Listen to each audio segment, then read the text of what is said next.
Good morning. This is John Okande. I hope everyone woke up well today. And as we look forward to start, let's give our colleagues a few minutes to join in for those who are trying to join us. Thank you.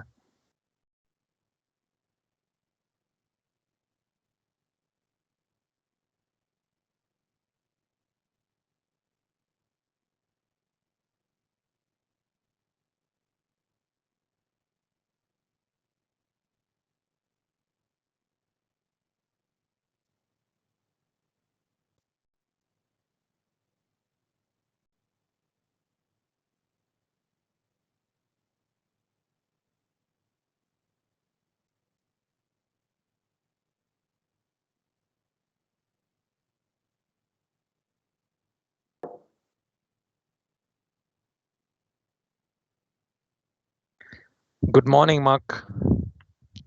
Good morning.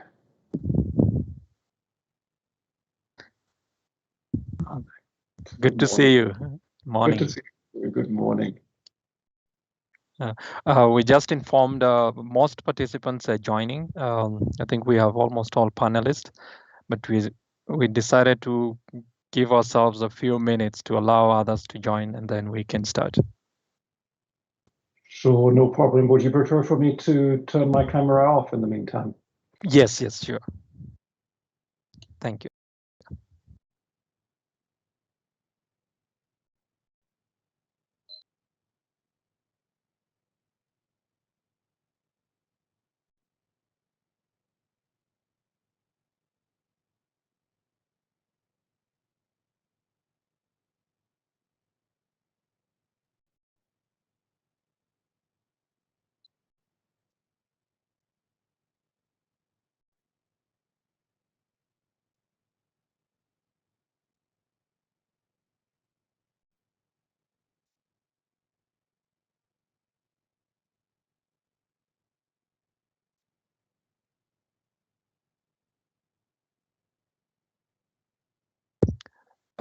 Morning, everyone. To those who are joining us, we will start in the next 3 minutes.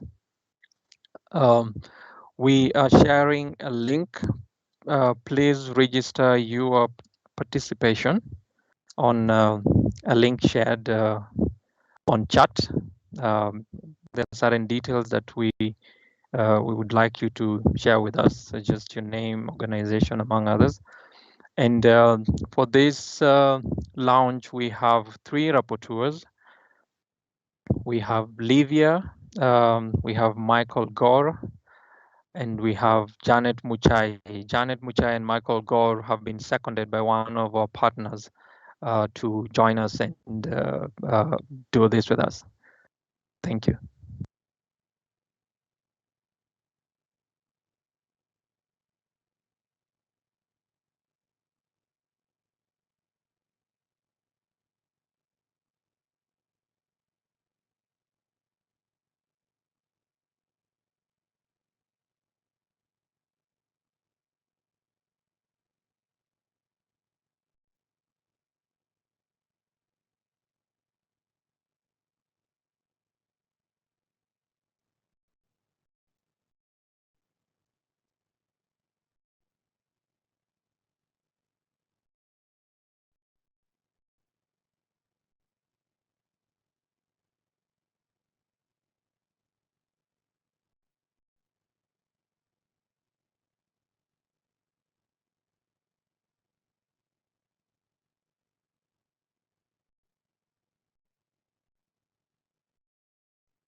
Okay, colleagues, good morning, everyone. My name is John Okande. I work with UNESCO Regional Office for Eastern Africa. We are glad to have you this morning. Join us in this launch of an UNESCO EU-funded project on social media for peace. And just before we start, a few house rules. To everyone, only the speakers when you're called on audio and give your remarks. To the participants joining us, we kindly request you to switch off your video and also mute your microphones to allow other participants to be able to listen clearly on what is being presented and also discussed during the panel sessions. Also, we have shared a link for you to register your details. This event is also being live streamed on YouTube. The YouTube link is on chat. You can follow up also and share with your network so that they can also join us and contribute. We'll have 2 panel sessions during this engagement, and we request you to so long share with us the questions that you'd like the panelists to be asked during those 2 subsequent discussions that we'll be having on panel 1 and panel 2. So at this moment, I would like to invite our director, our regional director, Professor Hubert Giesen, to give his opening remarks, and we start off the launch today. Thank you. Over to you, Prof.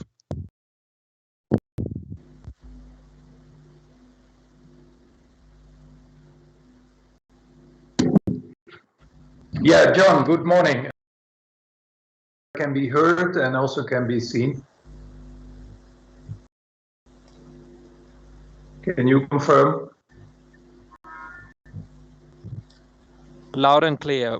You can be seen and we can hear you. All right.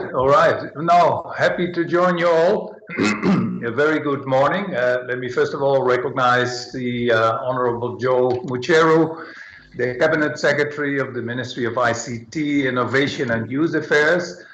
Also, we have Mark Friedrich, the EU Commission in Brussels. And also colleagues, I hope colleagues from the EU delegation in Kenya are also connected. My dear colleagues from the UN, in particular Stephen Jackson, the UN Kenya. And of course, our strategic partner, Dr. Eva Njoka, the Secretary General of the Kenya National Commission for UNESCO. Let me also recognize Dr. Samuel Kobia, CBS Chairman, Integration Commission. Excellencies, the representatives and senior officials from ministries of ICTs and education, dear colleagues and friends, greetings from the UNESCO Regional Office for Eastern Africa. A very good morning and to all connected to this online event to launch a new important initiative in a partnership with the European Union, and this initiative is entitled Social Media for Peace. The success of this new initiative will be determined by its broad partnership.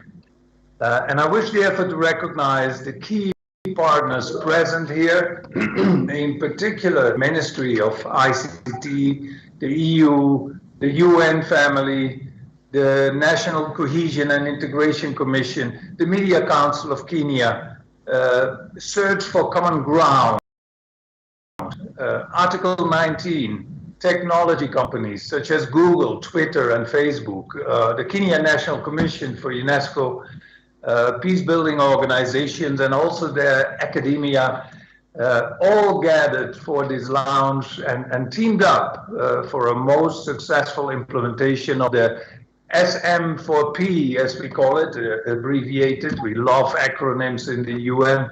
In full, it means social media for peace. So the aim is to strengthen the resilience of civil societies to potentially harmful content which is spread online, and unfortunately we see a lot of it, and in particular hate speech that incites to violence, undermines social cohesion, and threatens peaceful coexistence.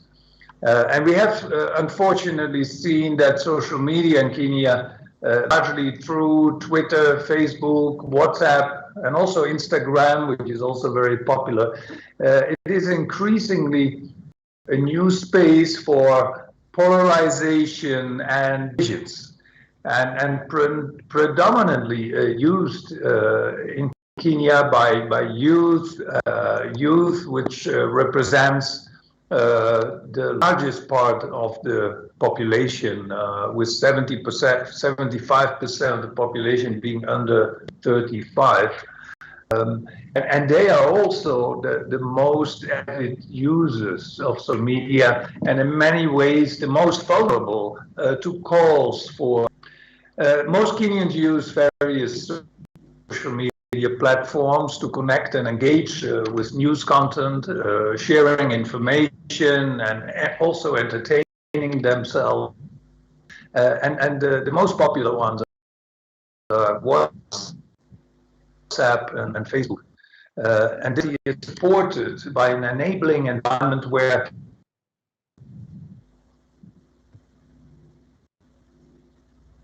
mobile penetration, mobile phones has reached 90% of the population of the country.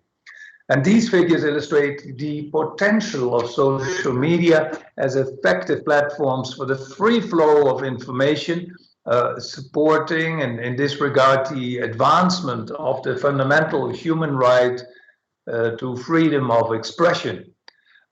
Unfortunately, there are also growing concerns about misuse and abuse of these platforms to spread harmful content, mis and disinformation, and that's a situation that was particularly aggravated during the COVID-19 pandemic. And I must say, last year it was frightening to see an explosion of mis and disinformation, which at some stage even spread faster than the virus itself. We also saw and continue to see the escalation of social media attacks and even threats to the messengers of news that is considered to be inconvenient around COVID-19. And let us face it, this is not limited, unfortunately, to COVID-19. We see the same also happening, especially during times of elections, political debates and campaigns, and in other fora. And we therefore need to craft new solutions for addressing and countering such emerging threats as hate speech, dis and misinformation. And we basically have three ways to do so. First, via regulation. Second, by calling on the ethical responsibility of social media participants. I clearly use the word participants because those who engage in social media are not simply a user. They become a media participant. And third, by maximizing the potential of digital technologies as tools for peace building rather than instruments for violence. And this, in fact, could turn the game around, where social media become a force for fact-checking, discarding mis and disinformation, and offering reliable sources of information, a source for positive messaging to its peaceful societies. Now, this must therefore be a multi-layered endeavor, where we pay particular attention to the root causes, the drivers, and the harmful content online, And we do this with a view to enhancing the promotion of peace-building narratives through digital technologies and social media. And this is where UNESCO's work, together with its partners and sister UN agencies, focuses to implement the UN Secretary General's plan of action on hate speech. It leverages on UNESCO's overall strategy to combat this by fostering information as a public good and strengthening the transparency of the internet ecosystem. Besides, it contributes to the achievement of SDG 16 to promote just, peaceful, and inclusive societies. It is the responsibility of every democracy to provide for freedom of expression and, when necessary, to specify the conditions for its limitation. This is a tricky one, but sometimes necessary. And that is why we are particularly excited about this project we are launching today, and through which we look forward to building strategic partnership with all of you to ensure successful implementation in Kenya and to make social media a safer and positive space for peace for all. I invite you all to join us in making this. Asante sana. Over to you, John. Thank you. Thank you, Hubert, for those remarks. And one key element that comes out from your opening remarks is, of course, the digital platforms should be a source of positive information. And there's an element of accountability and responsibility on the participants to ensure that we use these platforms in a responsible way and be able to contribute to positive narratives within digital sphere that also will enable peace building efforts in our country. I would like now to invite our next presenter to give his opening remarks, and that is Mark Friedrich, who's representing the EU ambassador. Mark Friedrich is the head of unit Foreign Policy Instruments, Stability and Peace Crisis Response and Conflict Prevention and Peace Building at European Commission. Mark, you're welcomed. Good morning. Good morning, and thank you very much for this invitation. Excellencies, dear participants, ladies and gentlemen, it is a great pleasure to be with you today to launch the Social Media for Peace project that UNESCO and the EU are jointly supporting in Kenya. Let me also welcome you very warmly on behalf of Ambassador Geiger, who would have very much liked, but unfortunately could not due to other commitments. Disinformation and other harmful content online, such as hate speech and violence incitement, are some of the most pressing challenges to peace and stability worldwide. In Europe, violent extremist propaganda and interference in electoral processes have challenged the very foundations of our democratic systems and have affected the social cohesion in many European countries with long-term repercussions that we are yet to grasp. In fact, as we speak now, the European Council is taking place here outside my window, and this is one of the topics on the agenda. The leaders here today are looking specifically also at how the COVID-19 pandemic and the link with disinformation that we have there, how that can be contained.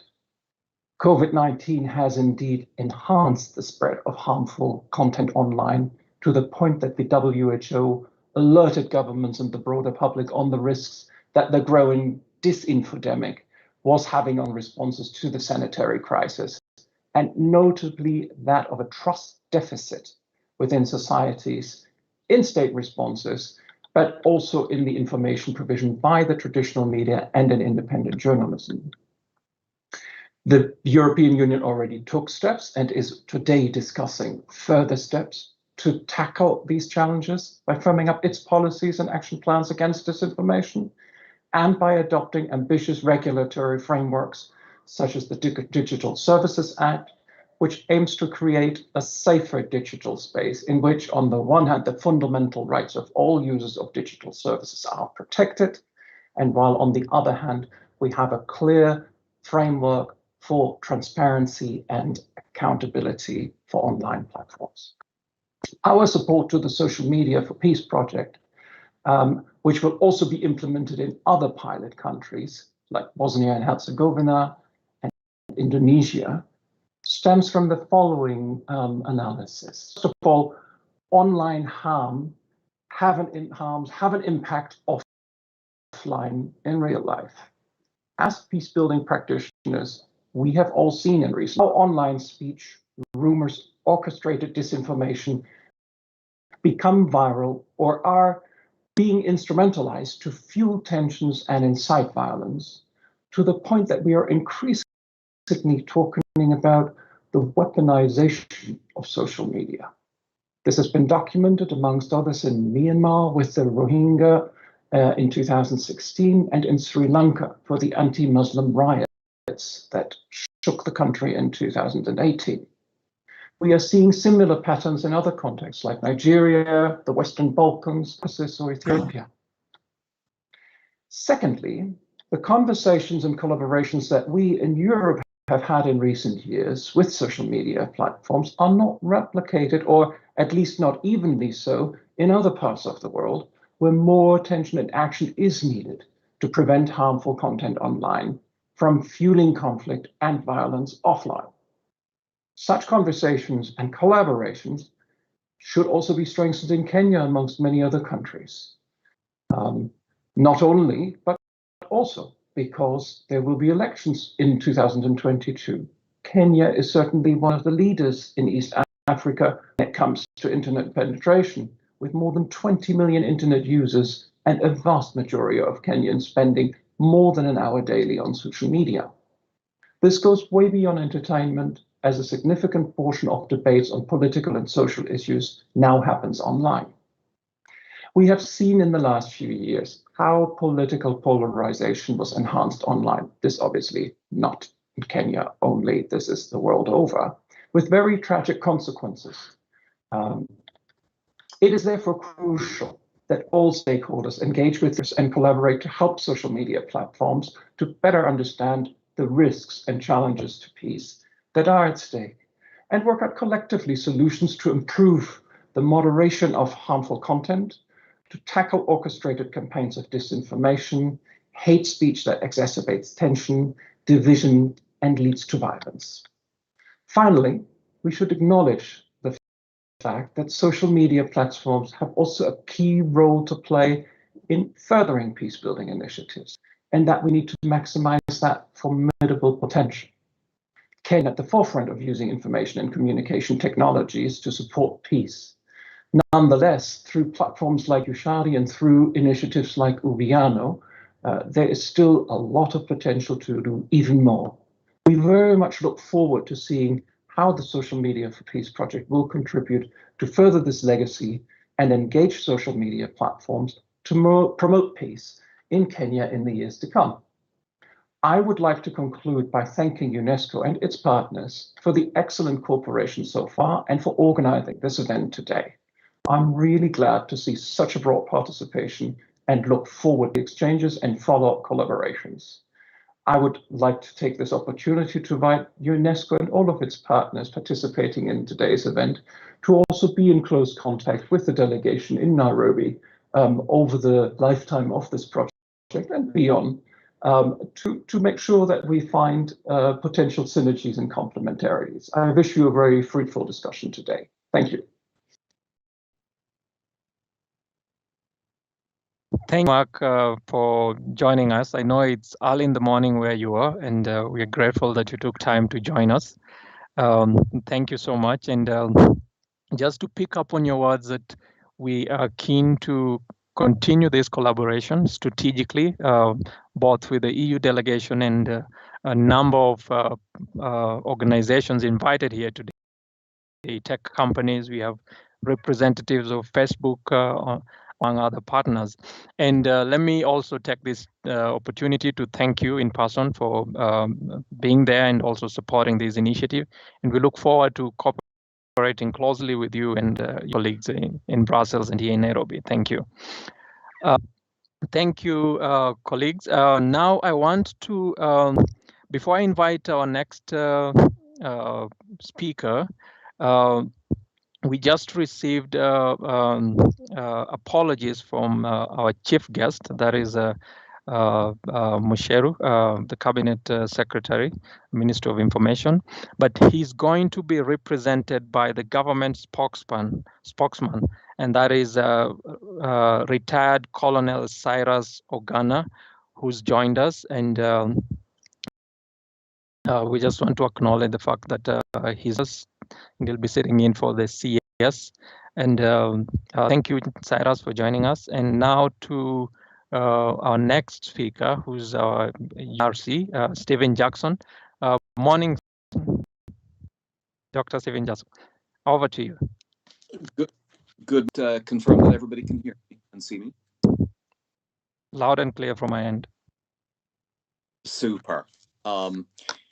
So let me start by noting that at the start of 2021, there were some 4.2 billion active social media users around the world. That's more than half of the global population, for those of you who can do the quick mathematics in your head, more than half. And in 2020, we added almost another 500 million such users to social media. That's a growth rate of more than 13%. And on average, these users have accounts on at least 5 different platforms and spend around 2.5 hours a day on social media. As a consequence, social media increasingly and profoundly shapes our political and our social interactions, and indeed our very perceptions of reality. So it's really essential that we as policymakers and as governments and as international organizations pay attention to and that we engage in these social and media spaces. So Colonel, John, Hubert, Mark, friends from the UN family, friends from the diplomatic corps, from Kenyan government, from Kenyan civil system, my brother, good to see you today and great to be with you to help launch this important initiative. I think we've all received them, haven't we? These WhatsApp messages, these text messages, these forwarded videos from friends, colleagues. Some of them are hilarious, others fictitious. I wonder what your favorite example of that is. Obviously, as resident coordinator in Gabon and a brother from the United Nations family there, forwarded a message to everybody in the UN family towards the start of the pandemic, informing us that by simply boiling a head of garlic in hot water for 10 minutes and inhaling the steam, we could immunize ourselves against COVID. Well, I suspect that garlic-infused steam smells pretty good, but I wish it was effective against COVID. It is not. What do we do with these kinds of messages? Do we forward them? Do we delete them? Do we call out the person who sent them? What if the person that sent the message is powerful? What if an emotionally charged post was made about you and you didn't know it until it was shared with you? So what do we do? Well, the first thing we do is, friends, before we share the message, we pause and we think and we reflect. Is this message real? Is it productive? Is it helpful? Or is it fake? Is it fictitious? Is it spreading false news? At the height of the COVID-19 pandemic, the United Nations launched a global initiative called Verified. It was an initiative to combat the growing misinformation by increasing the volume and the reach of trusted and accurate information. And at the time of the launch, the UN Secretary General Antonio Guterres said, and I quote, "We cannot cede our virtual spaces to those who traffic in lies, fear, and hate." And in doing so, the Secretary General linked 2 related scourges that we face at the present moment: the spreading of false information and the spreading of messages designed to incite hatred and violence.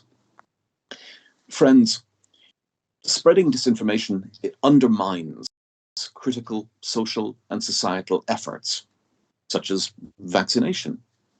Have you all been vaccinated? I trust you have, I hope you have, or that you will be as soon as we can help Kenya to secure the supply that it needs.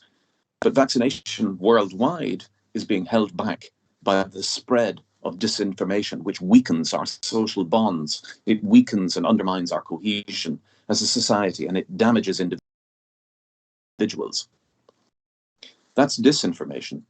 Hate speech part is a menace to democratic values, to social stability, and to peace.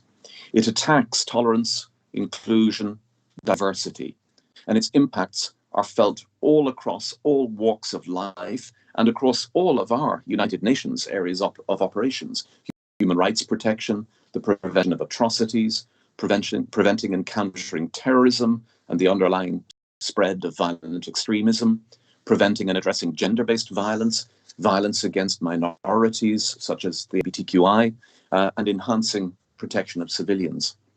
So countering hate speech is crucial, and it requires a coordinated response across global, regional, national, and local efforts to tackle its root causes and drivers, as well as its impact on victims and societies.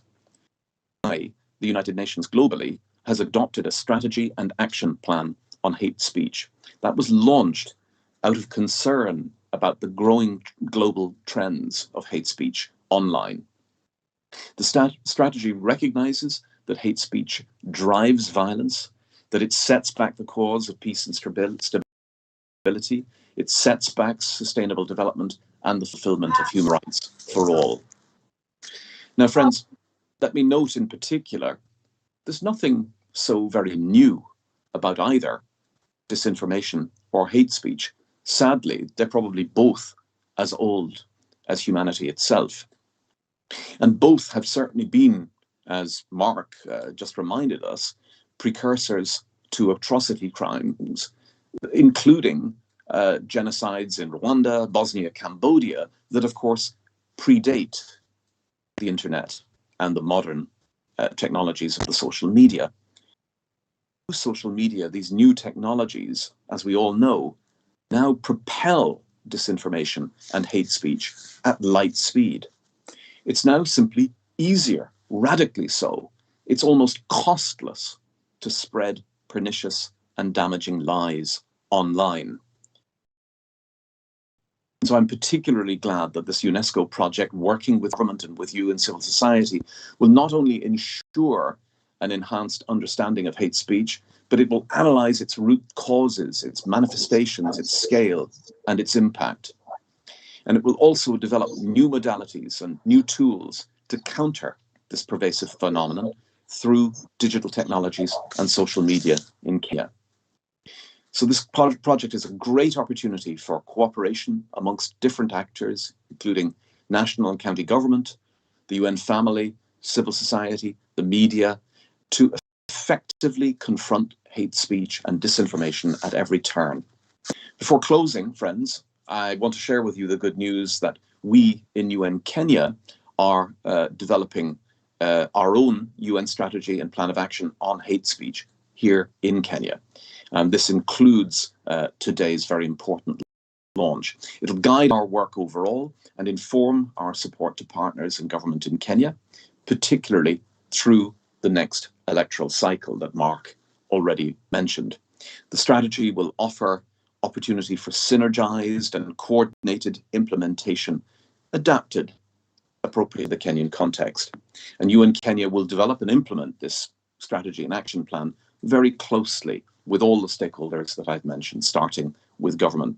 And Sam, Reverend Kobia, my brother, we'll continue to look forward to working particularly closely with you and with the NCIC, with the NSC, with the Oyano platform and network, and with you, of course, in person to carry this work forwards.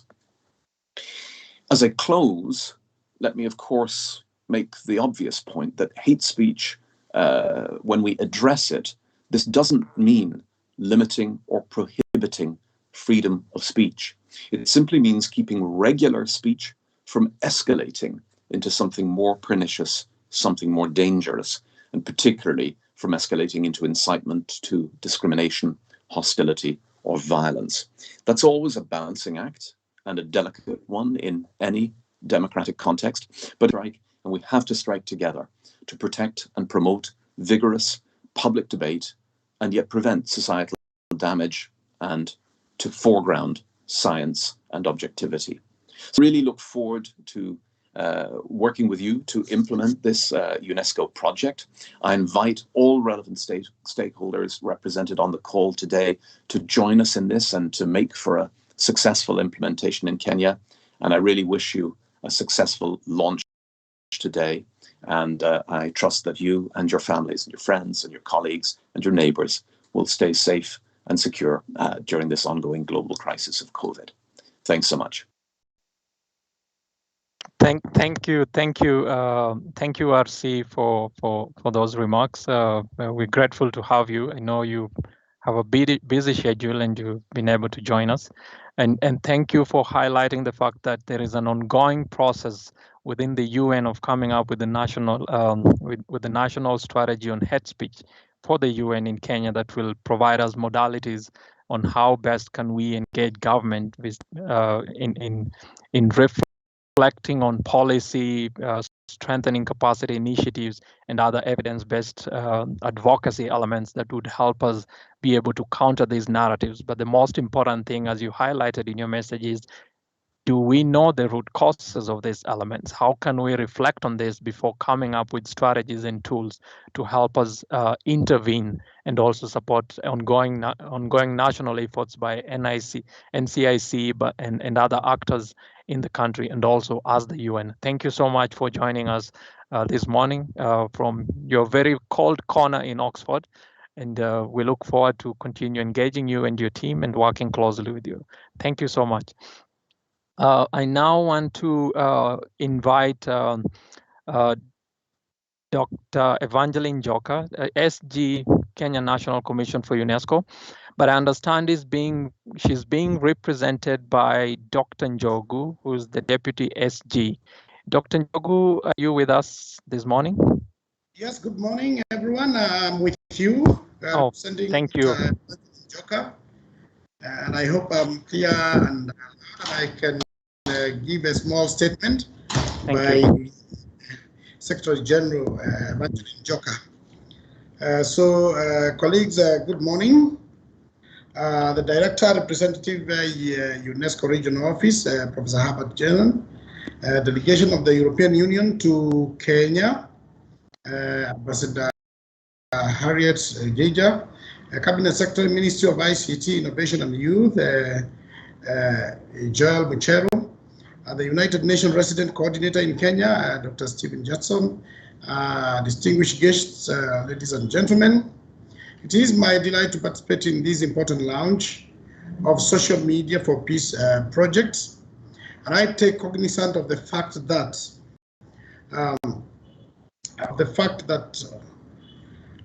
Kenya was selected as the only country in Africa to take part in these Social Media for Peace projects. And on behalf of the Kenya National Commission for UNESCO, I am pleased that our organization is spearheading in this very important project that aims at fostering peace building, especially in this crucial time as we head towards the 2022 general elections. Ladies and gentlemen, peace is critical ingredient for social and economic development of any nation, and more importantly, for a dignified life of its citizens.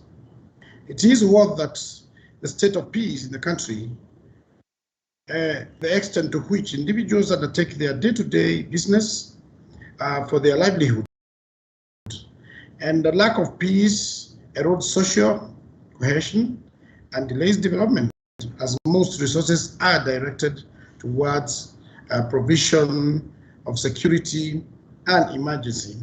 Our mandate as the Kenya National Commission for UNESCO is to contribute to peace and intellectual dialogue in Kenya by promoting collaboration among stakeholders through UNESCO's core areas of education, sciences, culture, communication, and information. This has been made possible by the Communication and Information Program through its division, freedom of expression, promoting access to information, media pluralism, and media and information literacy. UNESCO has ensured that communication and information serves as a powerful tool for peace geared towards sustainable development. Ladies and gentlemen, social media has enhanced the tool available to peace practitioners and the public at large to engage in peace building. Social media, being the most useful platform among citizens, brings people of different ethnic, religion, and political background together, thus promotes tolerance of mutual understanding. It has created opportunities in the early phase of peace processes, including peace messaging and diversity dialogue. Ladies and gentlemen, social media, however, has also opened up space for discord. Violent conflicts have become increasingly complex, and social media has added to this complexity. Social media can aggravate propaganda and hate speech. This is what we are fighting against, especially during this period as we prepare for the general election that is happening most likely in August 2022. As Kenyans, we are well aware of the cycle of violence related to electioneering period, which is usually a delicate moment for peace in Kenya.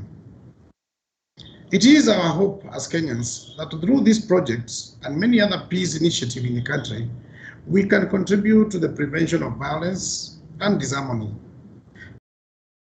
Peace messaging through these projects should target to enhance the tolerance level of communities and instill media and information literacy skill in social media users. Ladies and gentlemen, I wish to thank UNESCO once again and all our partners for choosing us as a country for these projects. NATCOM looks forward to fully participating as a liaison office for UNESCO in Kenya.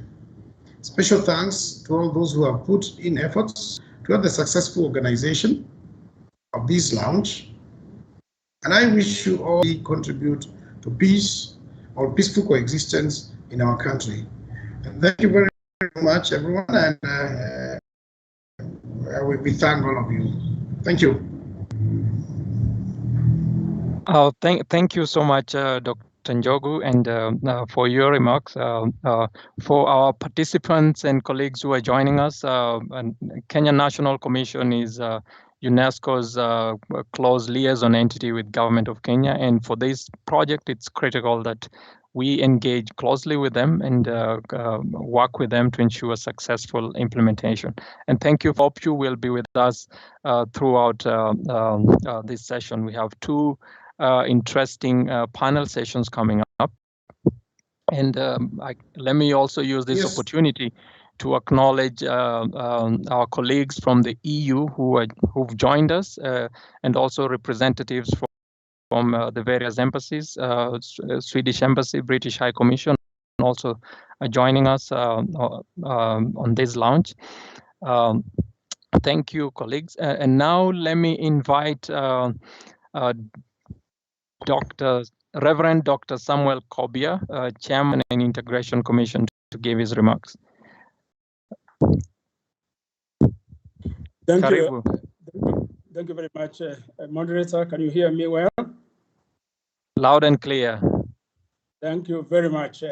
Well, let me start by recognizing our chief guest, Mr. Joe Mochero, Cabinet Secretary, Ministry of ICT, Innovation and Youth Affairs, represented by Kano Auma, Professor Hubert Jason,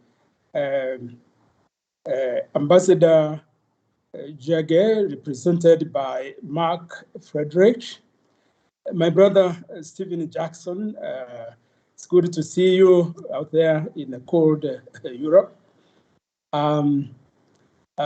Your Excellencies, ladies and gentlemen, let me say that I really feel honored to have been invited to participate at this launch as one of the panelists. Now, the fact that Kenya has an internet penetration of close to 50% and 20 million social media users who generally get their news from social media and blogs is a sure sign of the importance, but also of perils of the online space. As chair of the NCIC, I know firsthand how this affects our country. We do monitor the social media space for any signs of hate speech and the fueling of divisions and violence. The bare fact, ladies and gentlemen, is that social media today is what radio was to Rwanda in 1994 when the genocide occurred. The radio mill calling was indeed an encumbered avenue for hate and fake news.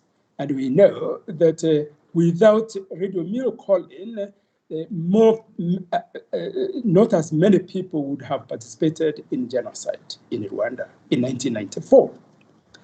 The problem is compounded because of language and cultural barriers which block Western world styled social media policies from being effective in our regions. They obviously miss out on capturing the negative nuances and cultural implications of certain terms and narratives on these platforms. For example, where COVID-related propaganda may easily be flagged, political insults in Kiswahili, as well as in various vernaculars, fly around every day unencumbered. The net effect being that people are then domiciled in echo chambers where they never hear the other side, and they become more and more committed and passionate in their belief. The earth versus them environment needed for violence, especially ethnic violence, is fully present on social media. Now, pandemic realities of more isolation with less social interaction and dependence on online tools has created more online exposure and dependence. And to that, the looming 2022 elections, and as we know, there are already premature campaigns for 2022 elections. Because with this, then we can appreciate why effective monitoring and guiding of the online space is critical for a peaceful Kenya. Now, with this social phenomenon, what is to be done? That's the question I think that all of us wanted to address now. There are four suggestions that I wanted to make. Number one, that there is a great need to inject sobriety in the various campaigns and curb negative use of social media. Social media may be new technology, but good old school manners matter too, and we must learn to tame the leader before we can tame the follower. Secondly, social media campaigns should focus on creating language-specific monitors for their social media platforms to help us in this fight against disinformation and hate speech. Thirdly, there is also an urgency to create platforms for independent fact-checking to debunk various false narratives both online and on ledger in general, need access to the truth, the whole truth, and nothing but the truth. The age of alternative facts should never be allowed to dawn on our continent.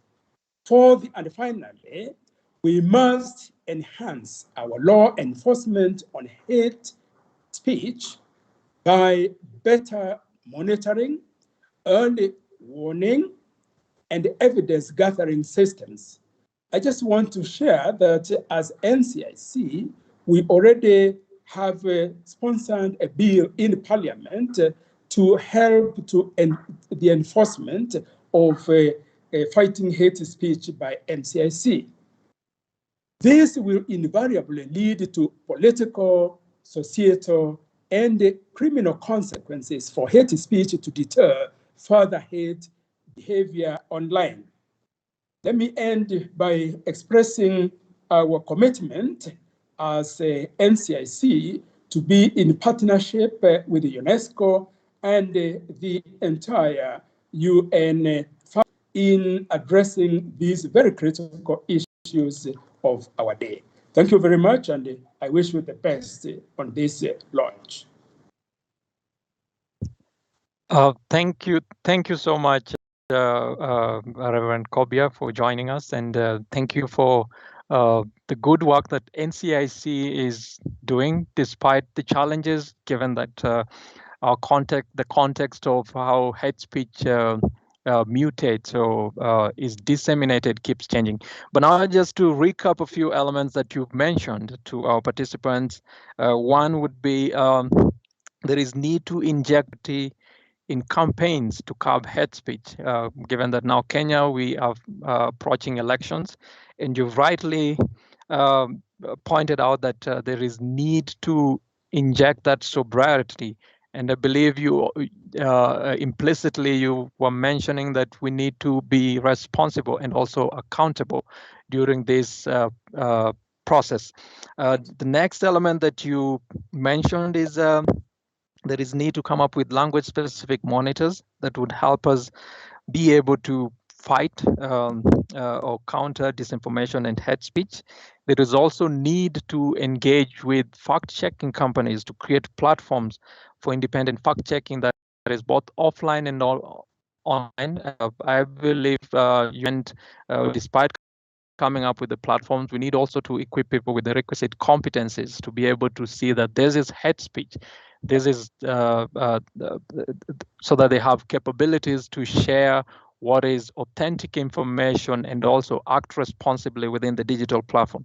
And also the element of enhancing law enforcement, given the good work that you continue doing on monitoring hate speech. I believe the bill that your team have submitted to Parliament, I think, will provide an anchor to be able to sort of link the interventions that we are planning to implement, and also in cooperation with other partners, and be able to achieve the objectives of this project, and also work hand in hand with with NCIC. Thank you for being with us today, and thank you for your comments. I would now want to invite our chief guest, Right Colonel Cyrus Ogana, who's representing Mr. Joe Musheru, to give his opening remarks and officially launch the project.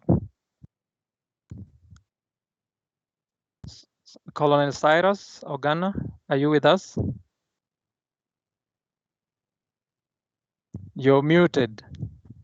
Can you hear me now? Loud and clear, sir. Can you see me also? Yes, we can see you. Thank you very much, the moderator. Let me start by really recognizing the presence of Professor Hubert Gizen, if he's there in person, representative of Ambassador Harriet Geiger, Dr. Stephen Jackson, representative of Dr. Njoka, Reverend Dr. Samuel Kobia, who is there in person, Distinguished guests, ladies and gentlemen, from wherever you are tuned in. Like you've been informed, my name is Colonel Retired Sarah Suguna, and I'm here representing my boss, Cabinet Secretary Joe Mushero, who would have wished to be here in person, but because of other important engagement, he's unable to come in person, and therefore he asked me to come and represent him here. So what I have really are remarks from him that I would like to read now. Let me start, first of all, by thanking the organizers for this event. This forum could not have come at a better time than now. The core role that social media plays in our lives has not only made us all socially connected, but at the same time, it has exposed us to vagaries that we could barely fathom a couple of years ago. Allow me to once again thank the organizers and UNESCO in particular for choosing Kenya to be among 2 other countries in the world chosen to pilot this program that is aimed at tackling use of social media for spreading disinformation and hate speech. Kenya is one of the most highly connected countries in Africa, and we therefore believe that we can set standards and benchmarks that can be rolled out elsewhere in terms of ensuring that social media is used for the good of society rather than driving a wedge amongst the populace. The online space has grown tremendously over the last couple of years. Today, almost 4 billion people, or more than half the global population, have access to the internet. Here in Kenya, internet penetration is at an all-time high of over 85%. Of this number, about 22 million are active internet users. Among the youth, of course, internet usage is much higher and is mainly used for social media. An inveterate pessimist might look at all this progress we have made in socially networking people through the internet as poisoned chalice. Without a doubt, the prevalence of the internet is a very good thing. It has opened up frontiers that a decade ago would have been regarded as science fiction. Communication has been eased considerably, access to knowledge widened, and entertainment democratized. Just look at TikTok and the way it has spawned new social media stars, most of them using no more than a phone camera to create content. At the same time, however, we have a situation where social media seems to become increasingly burdened with the baggage of disinformation, fake news, propaganda, and proliferation of hate speech. When news travel at the speed of light, disinformation spreads at the same speed. Going viral takes on a new meaning. The way most of this information is packaged is such that it looks very legitimate. Examples abound. Just last week, social media killed, in quotes, one of Kenya's best-known legal minds and former Attorney General, Mr. Charles Njonjo. He was gracious enough to tweet that he was not only alive and kicking, but was also actually enjoying the weekend with his family. To paraphrase Mark Twain, news of his death was greatly exaggerated by social media. We have seen disinformation about the COVID-19 vaccine go viral, even in the face of incontrovertible scientific evidence that the vaccine works. These are some of the adverse results that social media help amplify to the detriment of society. We are going into an election year here in Kenya. This is when disinformation and hate speech reaches a peak. It is a year where nothing is no longer sacrosanct. Truth is sacrificed at the altar of political grandstanding. Propaganda is cloaked as the gospel truth, while some people harboring ill intentions will disseminate hate speech while hiding behind the anonymity of social media. We have seen elsewhere, even in developed countries, in fact, more so in developed countries, that social media can be used as a nasty but very effective tool for spreading fake news.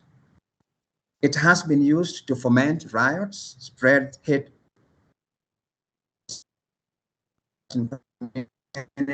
nothing more than a tweet by some powerful individuals. All these are the fact that we have to contend with and be prepared to act on.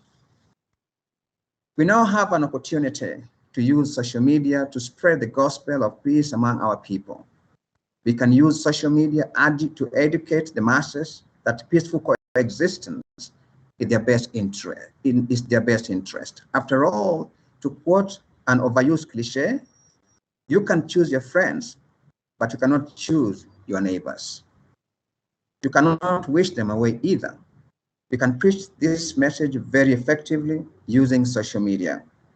For those bent on misinformation and hate speech through whichever media, Kenya has enacted laws and regulations to ensure that their trade will not escape the system. These include Kenya Information and Communication Act, Data Protection, and the Computer Misuse and Cybercrime Act, among others. Our laws have had to quickly adapt to the rapid pace of change in the digital space. These laws and regulations are meant to protect people and ensure that social media is not used to settle political scores, fan emotions, and set one people against another. At the same time, we are fortunate that our media, both legacy and new media, are increasingly aware of the fact that they do have a moral responsibility to ensure that they are not used as purveyors of misinformation or tools for spreading falsehood.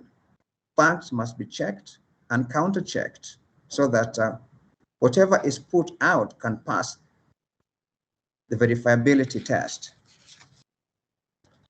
I will conclude by saying that every generation faces its peculiar challenges. Ours is the challenge of balancing in development, especially in the digital space, with ensuring that such development does not come at a huge cost to society in terms of disinformation and disintegration of our moral fabric.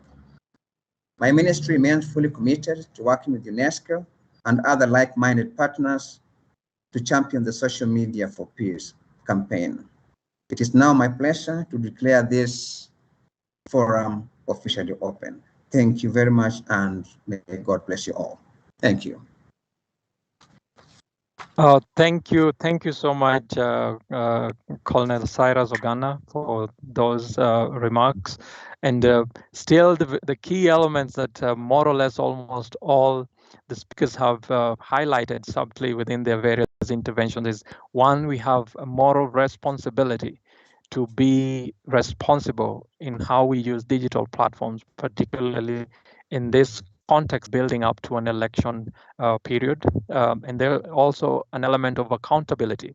We have laws that have been enacted that can help us engage well within the digital platforms, but also there are redress mechanisms for those who would want to, for those who do not want to stop spreading hate speech within digital platforms.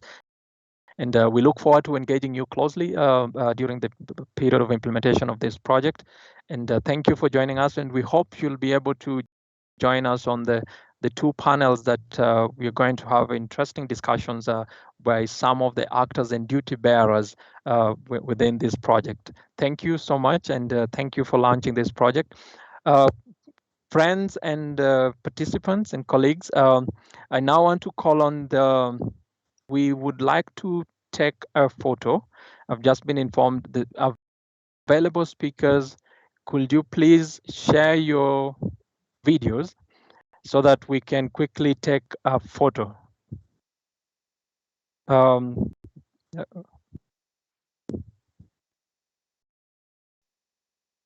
speakers, please turn on your video, Dr. Njogu.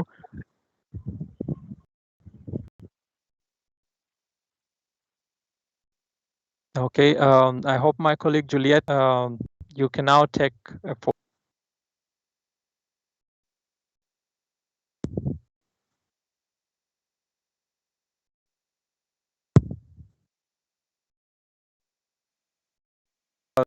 Our speakers who've joined us. I hope you'll all be available to join us on the two interesting panel sessions that we are going to have.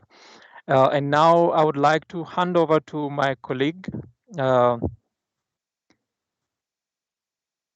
Hugh, who is the session chair for our next panel. on harnessing the power of digital technologies for peace building. Hugh? Thank you very much, John, and thank you, everyone. Can you hear me, please? Loud and clear. Thank you. Allow me to welcome again everyone to this session that will engage our panelists on how to harnessing the power of digital technology for peace building. This is a discussion within the launch of this project on social media for peace in Kenya that we have just all witnessed by the Cabinet Secretary representative. I want to give a context for our discussion and also acknowledge the fact that we are running a bit late as per the schedule and move a bit faster so that we will allow the discussion to start. But let me just echo what the opening session I've already referred to about the fact that today we live in a world that is surrounded by digital, especially amid this COVID-19 pandemic realities, where we saw a proliferation of electronic tools, software, platform, system, and other devices that help to generate, store, and transfer data and information, and playing an increasing vital role in advancing peace-building activities around the world. And Kenya is not exception. More broadly, have opened new avenues and spaces for civic engagement, participation, and collective action, giving unexpected power to the marginalized and the voiceless to share their concern and very firm for holding their leaders to account. A lot has been said about the internet penetration in Kenya, about how effectively connected the youth is, and the challenges that this brings to the issue of the spreading of fake news, misinformation, disinformation. So let me not repeat that, just to highlight that this positive step has led to the development of powerful online communities who are reshaping the social contract between state and citizenry, and are certainly providing key opportunities to build more inclusive and equitable societies. These are indeed the very many challenges to peaceful society in Kenya that the Social Media for Peace projects to address. And for the discussion on harnessing the power of digital technology for peace building, we will structure our discussion around two main questions. These are the first one: what is the current state at play about the role of tech company in peace building in Kenya? And the second question that will guide the reflection of our panelists is: what are the best practices, opportunities, and technology companies to contribute to peace building? So I would like to start our engagement to call on our panelists and introduce them progressively as I call them, and invite them to open their microphone and tune on their camera in taking the floor. And for this discussion, I would like to first of all invite the first panelist, that will be Mrs. Mercy Ndegwa. She's the policy director at Facebook for Eastern Africa and the Horn of Africa. And she will take the floor and give us a thought vis-a-vis the first question of this panel, and sharing her perspective on the state at play about the role of tech companies in peace building in Kenya. So Ms. Mercy Ndegwa, please, if you can on your camera and take the floor, you are most welcome. Over to you. Thank you so much. Yes, can you hear me? Loud and clear. Fantastic.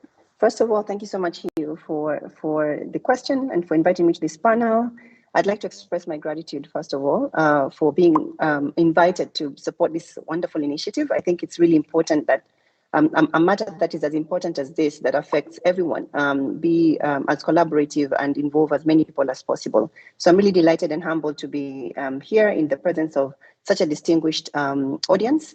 I would like, first of all, to acknowledge a lot of the comments and remarks that have been made in the opening remarks by the different speakers, to say that, yes, indeed, we do recognize there is, I think, a huge amount of risks that we see on our platforms, on the different platforms that are on social media, but also recognizing the power of social media in also being able to address some of the challenges that we have today at scale.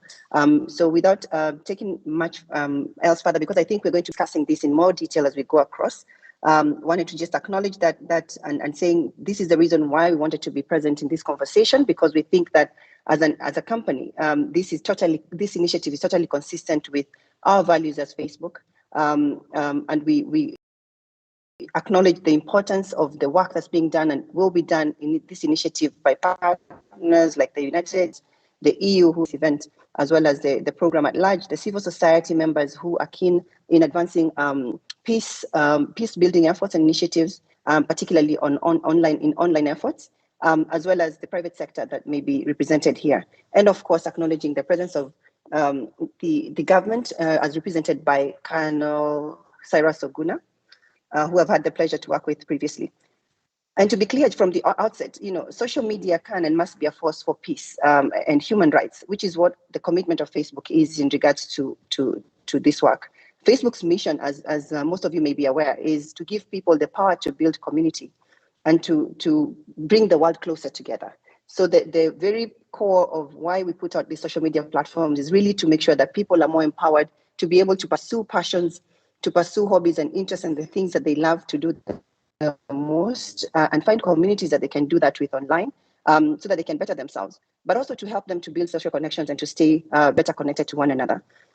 And this mission that we have as Facebook helps us, depends basically on making sure that people have the ability not only to have their unique voices represented on these platforms, and for them to be able to be heard about different issues that may be of interest to them, and also be able to exchange diverse ideas and so on and so forth. And hopefully in the process of doing that, have wonderful experiences on our platforms and learn a lot of things through the information they interact with.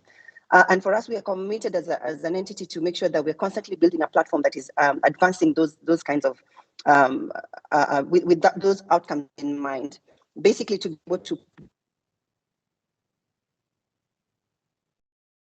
engage on important that people care most about.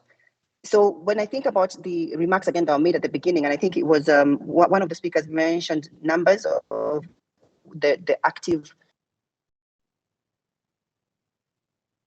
Sorry, you are muted. Can you unmute, please?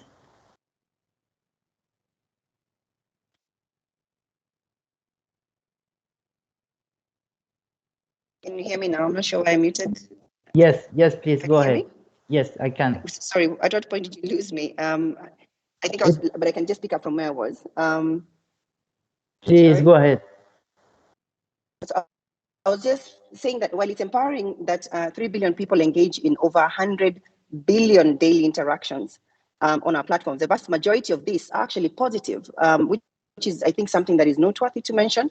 But we're also not naive to the fact that there may be, and there are inevitably a tiny fraction of people out of the numbers I've mentioned that may be using their voice to organize violence, to spread hate, or to try and undermine basically different civic engagement processes that may happen or may be happening within a country. Like, for example, in the case of Kenya, where we're looking to have an election, there could be others who are planning to come onto the platforms to advance, to undermine these elections or the integrity of those elections.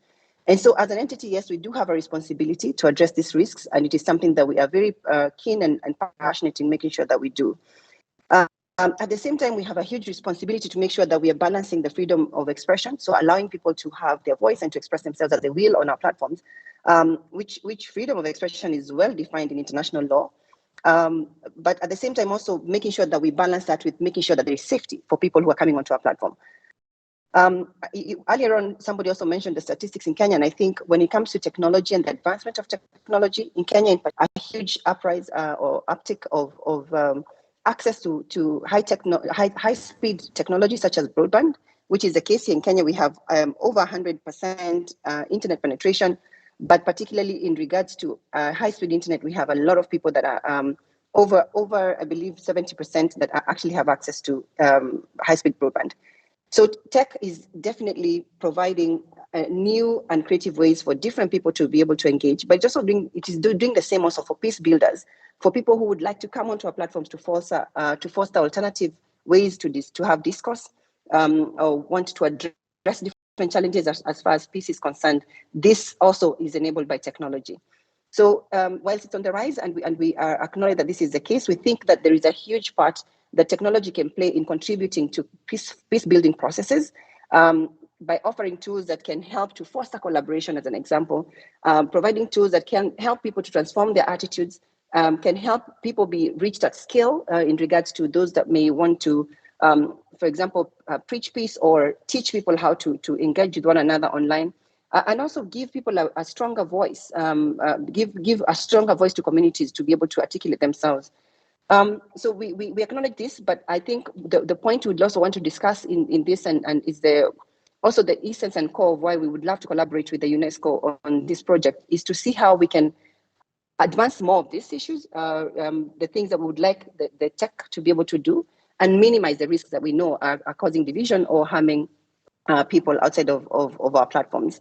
So directly to your question, Hugh, I think it's one of the things I'd like to just start by calling out is we have, as an entity, as a company, we acknowledge that there's certain things that we do and we think we can continue to do better at to improve on this. Number one, I think it's the question of partnerships and collaboration. This partnership, for example, with UNESCO would be one such partnership that can help us with addressing peace building. So I'm addressing now your question about the current state of play and what is the role of tech companies, as you asked. And I think partnership and collaboration is a huge part in that. I think the recognizing that we have the challenge and complexity of the challenges posed by the social media or by tech overall are huge, and it takes everybody to be able to it takes all the help we can get and all the help that we can have together as a community to make sure that we make this community online as safe or better as we would like it to be, for example, also offline, because the same risks that we see offline tend to present online. So collaboration and partnership is key. Being in partnership with entities like yourself, the UNESCO, or other UN agencies that are tackling different issues around online safety, to make sure that we are creating of awareness to users around how to be safe. It was mentioned here that it is important for users themselves to know how to keep themselves safe on different platforms, how to, for example, report, which is, I think, a basic tool that we have, for example, within our platforms that can really help to solve a lot of problems. That by having the power in your hands as a user to flag an issue that you see of concern, to bring to the attention of the entity or of Facebook an issue that you see of concern, empowers the company to be able to action on such an issue. That there needs to be more proaction also from the part of users, and being able to bring that awareness to the users of the tools that are available, of the different ways they can actually be co-creators of the solutions around peace is a really critical part, I think, of achieving this. And so collaborations and partnerships with civil society organizations, development partners, with government and with media and others is really critical in making sure that this is advanced and done quickly and at scale across the different users that use social media platforms. I think the second thing that I'd say would be really critical and will be helpful as a role that tech can play would be in having very clear policies or rules of how one can engage on platforms. At Facebook, we have what we call the community standards, which some of you may have heard about. And the community standards simply help us with making sure that we have a clarity around what is allowable and what is not allowable on our platforms. And in having those rules very clear and accessible to every user on our platform, we then enforce these standards in in moderating the content that we see on our platforms. So for instance, we have hate speech, being very clear about not allowing direct attacks of people based on their protected characteristics, be it race, be it their gender, and so on and so forth, is really critical so that people understand that if this is not allowed on these platforms, therefore my content, if I post content that is actually attacking people on the basis of race, for example, that this content would actually be removed by the networks that are hosting that content. And that is really important, because when the rules are clear, it helps everybody know what is allowable, what is not allowable, and then therefore will help to tame the issues and empowers all parties, both the users and also the entity or the company that owns the platform, to be able to action accordingly. To be able to develop these rules, again, the point about collaboration and partnership is really critical. And one of the things we focused on as a company is to make sure that we are not developing these policies and rules in isolation by ourselves. We recognize, as I said earlier, that this is a really important issue, or the different risks, for example, that present on our platforms are really important for different stakeholders or constituencies. And therefore, it's very important that we are very consultative in coming up with those rules.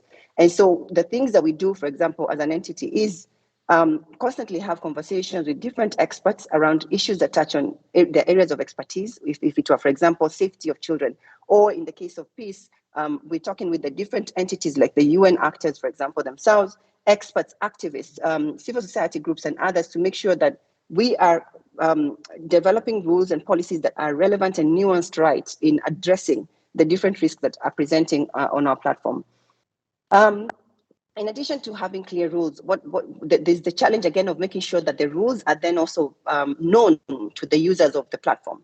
This is a huge task, because it requires, if you think about the rollout of internet and how quickly people are getting online, and this is happening worldwide, it obviously means that to be able to do this at scale, there's got to be, let me say, a lot of support or effort by the companies themselves, but also by different stakeholder groups in advancing. Some of the things we do ourselves is making sure that we are, again, constantly speaking to different stakeholder groups, again, government, civil society, media, and others, to scale up conversations around how to teach people to, for example, report content that they might come across, so that as opposed to people coming across content that may be harmful and they just scroll through, they can actually stop to think, pause, and reflect about that content and say, I don't think this sits right. I need to bring this to the attention of somebody, and that somebody is Facebook, for example, and do that. Also to speak to different entities, like, for example, in the case of government, to inform them about how they can, what would I say, to share best practice, if I may put it that way, around how do you then tackle content that you see online that might require additional intervention or on the part of government on the ground locally. And so some of these are then result in us doing a lot of capacity building and collaboration with government, as well as civil society and others, to make sure that people are clear about how of entities like ours start and end, and how that then can be picked up after that by the different institutions that might be relevant to an issue. Besides having clear community standards and rules, because this is really critical in any society, having very, very clear rules around how to operate. I think the other thing that is important and would be will continue to be a huge investment, at least on the part of Facebook as well as on other social media entities, is continuing to invest in developing tools that are within the platforms that we put out for use, to make sure that people are able to be, people are empowered, actually is a term I would want to use. People are empowered to be able to take care of any initial instance that they see of harm. So for example, when we put out safety tools, like I've given the example of reporting, another one would be, for example, deleting, blocking. Another one could be, tools like being aware about what to do when you come across content that is harmful. Tools like this help us to address are important, because not only do they empower the user themselves to be able to know what to do in the initial instance that they see a piece of content, and to do it in a safe way so that they're not, again, being outed or feeling like they are at risk as a result of the action they've taken, but also it helps us to be able to, like I said, address an issue at scale. So for example, when we have the use of artificial intelligence as an example, where we develop, for example, machine learning tools that help us to address certain maybe terms that likely to instigate hate or to exacerbate the possibility of violence and incitement, we are able then to remove content that is tagging or has that word in use. So for example, for example, if I was to give the example of a word like, I don't know, I don't want to use a specific word in the case of Kenya, but let's pretend that let's assume that there is a word in mind of a hate word that then is brought to the attention of Facebook, that we run through different iterations of making sure that the understanding of that word is actually hateful and causes harm offline. One of the things we'll do is to be able to flag that and build what we call classifiers or machine learning tools that help us to pick that word the minute a post is put up on our platforms with the word in context. And so what that helps us do is then to not have to wait for a report to be flagged by users, but then to be able to capture at the onset of that thing being posted up the word and any content that relates to a word that might be harmful. And that is one of the huge, I'd say, investments that a lot of the social media Facebook is making in making sure that we are properly capturing some of these and lowering the instances of harm happening as a result of people interacting on our platforms. So being able to invest and continuously invest in technology and improving this and to be able to attack this at scale is really important. The last thing I was going to mention before I pause is on just the bit about capacity building and awareness, because I think a lot of the tools and policies or rules that we have already are on the platform. And as I was saying earlier, the challenge then is, do the people that are using these platforms know these rules? Are they empowered enough to know what to apply when? Is where the challenge, I think, is at scale. And we still need to be able to achieve that. And again, to reiterate the point about partnerships and collaboration is really critical for us to make sure that we are constantly identifying the right stakeholders, sitting in conversations with them, bringing conversations like this to the awareness of different stakeholder groups like we're doing now with this initiative, and where are the priority areas, what we should be doing to make sure that users are able to understand and know how to do this at scale. We already are doing this on platform, within the platform itself, for users who are coming onto the platform, flagging different alerts for them on the different things that we want them to be aware of. But then we know that this is something that needs to be reiterated over and over. We want to be able to do that constantly.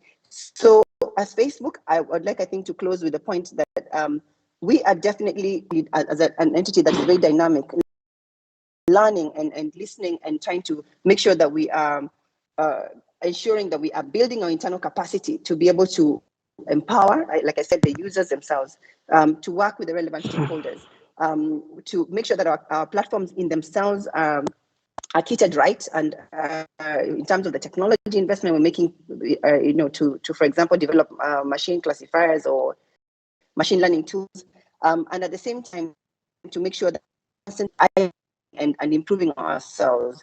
But I think at the helm of all of this is that we are also constantly building out the right teams to make sure that we have, again, the local relevance and language understanding, especially. I think somebody mentioned the example of Swahili, which is a language we cover. So in terms of being able to understand Swahili-related harmful content is something that the company has capacity to do and continues to get better at doing. And so I think I will stop there to then allow for any questions or further conversations around this. Thank you so much. Thank you so very much for this insightful intervention. You have really captured some of the essential points you want to share from the perspective of Facebook, and highlighting the importance of partnership and collaboration. You mentioned the challenges and complexity of tech and the need to be constantly equipped with the tools to track, to check, to balance the sharing of information online. You have insisted on the capacity building element, both from the part of Facebook and mainly also from the consumer or the users of the platform, and some of the tools you have developed to make sure this is happening, including policies that are set in place to make sure the platform is not constantly misused or abused. Thank you so much. And we at UNESCO, we really also value the partnership and the potential collaboration with Facebook in the implementation of this project. We already enjoyed this from the global perspective of the implementation of the project, and we really look forward to engaging further with you as we move with the implementation for peace in Kenya. Without further ado, I will call on our next speaker to share his thought on this same question. The next speaker will be Mr. Alphonse Chiundu. He's the country editor for Africa Check. And Mr. Chiundu, please, you have the floor. And please be Mrs. Mercy has been more elaborate than what was anticipated, which was very good. But please allow us to also move to the other question we have, and to have the perspective from the other panelists we have. So over to you. Thank you. Thank you, Ngeta, for inviting me. I hope you can hear me clearly. Loud and clear, and we can see you as well. Thank you. I'm very happy to see familiar faces from UNESCO, from the UN, from the NCIC, and from the government. And I'm glad I'm speaking after Mercy, Facebook, whose platform we work with very, very extensively. But before I get into the meat of it, let me just state that I work with an organization called Africa Check, a fact-checking organization that has been up for the last 9 years and on to have a robust footprint in Kenya, in Nigeria, and Senegal. But what we do exactly is we do what we call fact-checking, with the overall goal being to keep public figures honest, to amplify the correct information, and to reduce the spread of false information online and offline. Now, for the purposes of this panel, I want to acknowledge the help and the useful collaboration that we have so far had with tech companies, specifically Google, Facebook and its subsidiaries, Instagram and WhatsApp, and with Twitter. It would have been impossible to fight online misinformation without these strategic, very targeted, and very focused collaborative efforts that help us scale what we do. Again, I think it is only fair to point out that this UNESCO project on social media for peace is relevant to Kenya as more and more people get online, with the internet percolating to the rural areas. The 2019 census showed us that majority of Kenyan households are in the rural areas. Now, if you look at that data carefully, it will tell you that there are about 9.9 million Kenyans who have internet access. A lot of those, would say about 2/3 or 66%, are young people, youth, voting age, who are aged between 18 and 35, and many of them are on social media users. As you probably have noticed during the opening session and during early on this panel, there are different figures about the number of social media users and internet penetration in the country. So the social media platforms are quite central to this, to help us with the data, to help us keep the platform safe. But what do we do with the platforms as fact checkers? So I'll just start with the example that what we do with Google. With Google, we work in such a way that the search and amplify our fact checks in the search results. This is useful because it makes the correct information amplified, and it makes it available widely. Google has also helped with funding of Africa Check. It's a collaboration of Africa Check and 2 other fact checkers from the UK and from Argentina, Full Fact in the UK and Chequeado in Argentina, in working on an artificial intelligence tool that then helps the fact checkers identify important claims to check. The tool is under development, but so far it's showing significant promise in helping us identify the misinformation and the disinformation that is doing rounds across the countries that we operate in, and we can track if these are repeated by public figures or they are repeated on public platforms. For Facebook, we have had very useful collaboration working as third-party fact checkers, cleaning up the platform, and it has been a delicate balance between enabling free speech and not censoring users online, but at the same time getting rid of misinformation or disinformation on the platform. What we do, when the users report or when the algorithms at Facebook point out something as potentially misinformation or potentially false information, we rate it, and Facebook takes over to reduce the spread of false information or to leave which is actually true or factual, to leave it online. It's been a very, very long journey to get where we are, and Facebook is increasingly improving the impact of our work in battling misinformation, battling disinformation, and malinformation. Twitter too has come on board with very interesting strategies to stop the spread of false information, notifying users not to spread false information. But the fundamental question, I think, for this panel and for the peace building goals is, how does fact checking help achieve what this social media project for peace is trying to do? I would start from the practical side, where the media itself and social media in particular have been documented as having been significant enablers of electoral violence. And I think the premise of this project is that it's trying to channel that power, to harness that power and focus it towards peace building. As far as I'm concerned, this project appears to be very clear in its goals. It's about stopping violent conflagration. It's about how to clean up the digital public sphere, if we could call it that, of online conflict that has been causally connected or correlated to physical violence, the burning, the looting, the shootings in the streets.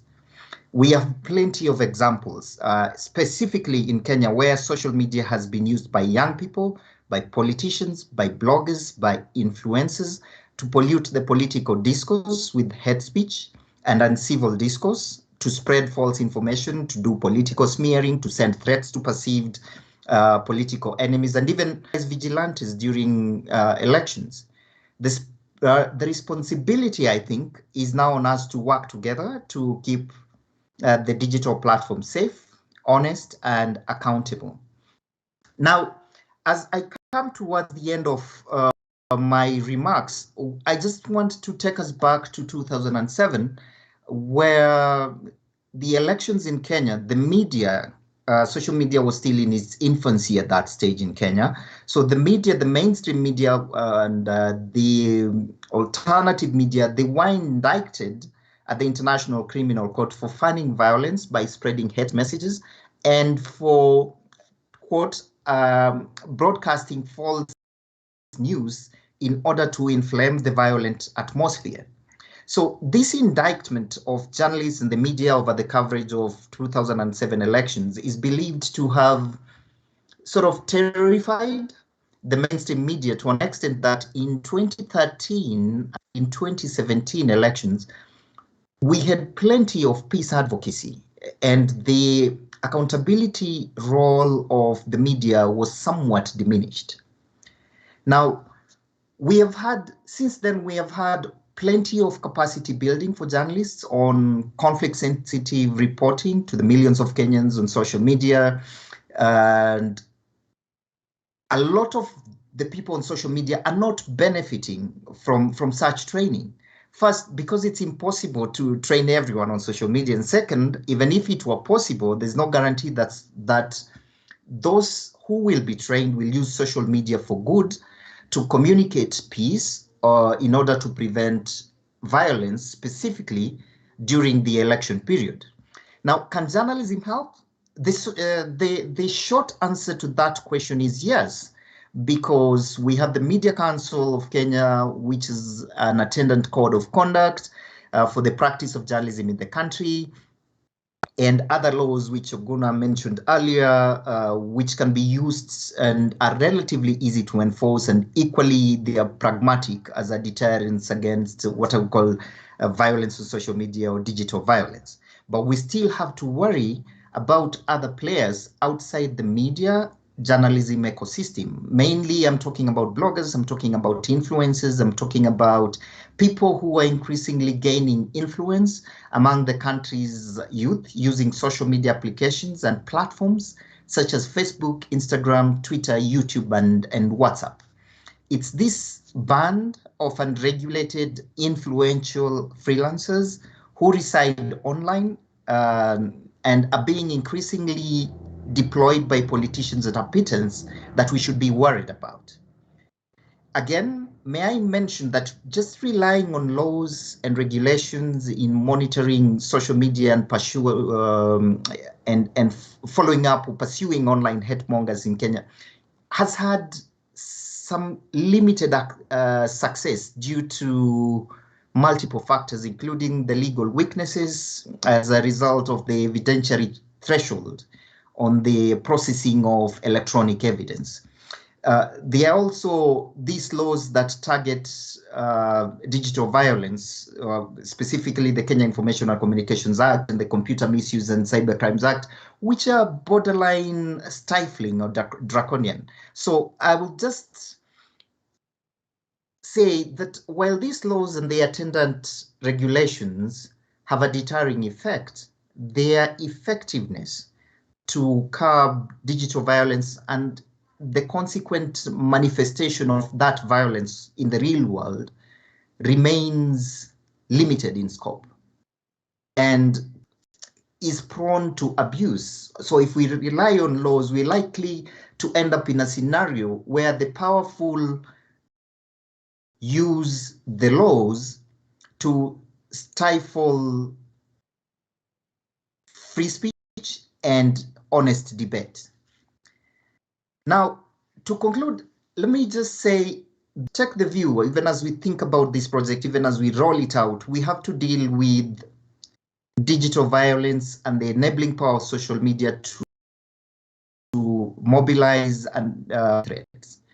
But the platforms come in very well because they allow us to come up with scalable solutions which are embedded in the way social media works in the algorithmic driven engagement in the way the platforms work.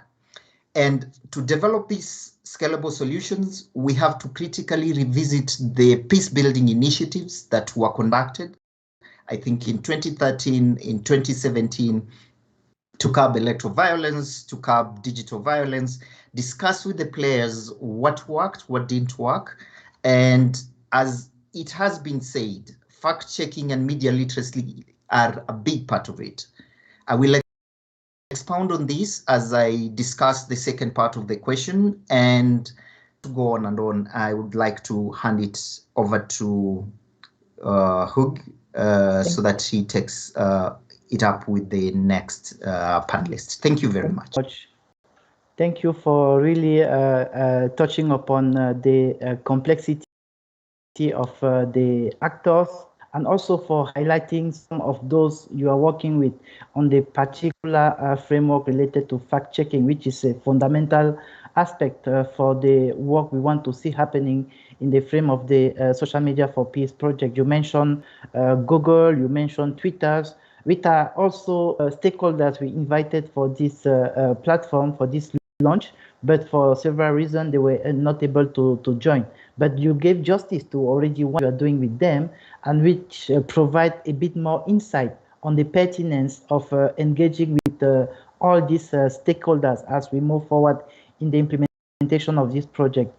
You highlighted also the importance of data collection and the fact-checking work you are doing that allow create a safer, a more reliable, a more transparent, fair, and accountable internet, so to speak.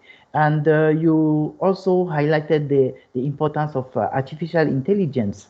And on this particular point, I want to to inform the audience of a major step that UNESCO is taking vis-à-vis regulating the work vis-à-vis artificial intelligence, and the ongoing discussion for adoption at the General Conference of UNESCO that will take place later in November this year, about a recommendation on the ethics of artificial intelligence. That will add also a lot in our conversation.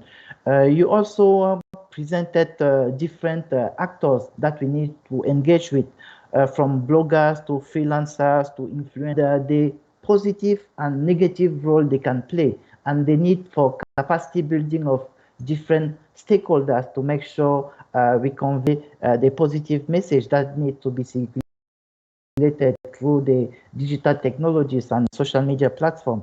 So we really value the collaboration we are having with Africa Check, and we look forward to engaging more with you on this project and beyond. The proposed articulation of our conversation was to give also the opportunity to the two other panelists to kind of add to the first question before moving to the second one. But looking at the time and to make sure we are not taking too much from the second panel, I would like us to move to the second question right away, and to invite our other panelists, namely Mrs. Rana Taha, which is the Peace and Development Advisor at the Office of the Resident Coordinator, to please take the floor and to share with us her thought vis-à-vis the second question on harnessing the power of digital technology for peace building. The second question, for me, just to recall, is about what are the best practices, opportunities, and partnership for technology companies to contribute to peace building. And maybe in the course of engaging in this question, you may want to reflect also on the first one. But let us be mindful of the time, and apology to kind of create this disruption on our conversation flow as initially agreed. But we are really caught by time. So without further ado, I will give the floor to Rana, please. Thanks Go a ahead. lot. Thanks so much, and Hugo, and good morning, colleague, and thanks for joining us today for this very, very exciting topic. And this is a huge chance for us as peace builders and as workers in different development fields to look at how can we renew ourselves, how can we be managed. So I truly appreciate the opportunity. And in thinking really about your second question and even reflecting on the first one, who I think it's very important for us to think of the different ways that peace builders can contribute to peace building virtually and online, and to do it through a partnership with either existing companies and initiatives, or to even start thinking about how can we do virtual peace building engineering? How can we do peace engineering virtually? And I wanted to, in answering the question about the various types, the various examples of best practices, I thought about a few examples and a few types of activities that peace builders can engage in online, and hoping that this will provoke a little bit of thinking amongst ourselves. It certainly made me think about our work and what we can do, partner with. The first area is an area that we all know very well, which is bridging the gap between early warning and early response. And our very famous example globally and is a Kenyan example. It's Ushahidi. There are other examples, and I'm going to throw in of them, and colleagues can Google. Some old, some are new, but you can Google and learn from some of these experiences. I like the Sentinel project and what they've done. They have Una Hakika for Kenya, which they activated during the last elections. We've spoken to them. I think they have fantastic. They're really a fantastic example of fact-checking while using crowdsourcing, while using local communities. Another example from completely different country is something called Syria Tracker, which happened during the and it's still ongoing during the Syria war. On a second type that I also want to highlight, because there's different entry points for peace building, is the empowerment of people to participate in local conflict management efforts and in efforts. Here I want to give an example also that's slightly old, but it's been used and quoted repeatedly as a best practice. It's a UNDP crisis recovery mapping analysis project, and it's called Karma. And it was established in South Sudan before the independence. And it was a massive attempt, and it continued on for years and years and years, and it became a reference point in how you can use basically what we call now crowdsourcing. At the time, it was different types of information that they were trying to use from their own networks online and through the phone to basically build a governance network and a clear picture of conflict areas, communities in various parts of South Sudan. I also want to speak a little bit about a third area, which is the use of local knowledge and local data that you get through social media to mitigate conflicts, or to use it to call on decision makers at the local level, regional level, or even national level to bring attention to a growing and specific crime. The local governments in the south of Spain have used this model, which relied on crowdsourcing to bring attention to localized conflicts that and localized decision-making processes. A last area that I'll speak about is also the promotion and the thinking about tools that we can introduce that will collaboration. Sometimes we're so focused on the mitigation and not so much focused on in creating that kind of collaboration and synergy between communities. I honestly did not see something particular that stood out for an effort of peace builders, but I'm sure there's so many of them, and I want to invite all of you to come in either in the chat box or come in later on and give us examples of these.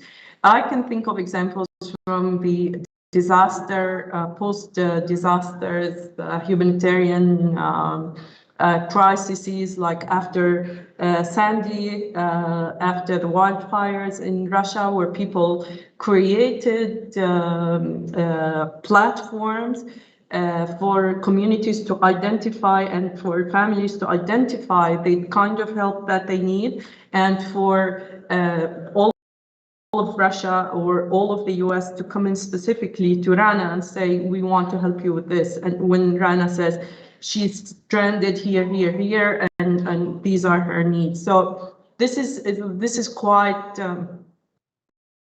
developed now on the humanitarian side, and a huge opportunity for us to also to think about it on the peace building side. Now, moving forward, I want to just highlight a couple of points that I think are extremely important for us as peace builders, because this is peace building engineering, as I want to call it, in order for us to do it right. There are a few things that we need to think about, and I want to highlight some of them. The first one is that we are being challenged right now as peace builders, and what we need to do in order to really crack how to do this work properly on social media. We need to start getting better and familiarizing ourselves with the social media scene, understanding the surveillance economy and how it works, or what they call also capitalism economy. How bots are used in various campaigns, how media algorithms are used, how echo chambers are used. These are all extremely important tools for us to peace building, but without us completely understanding and mastering these tools, it's very difficult to do so.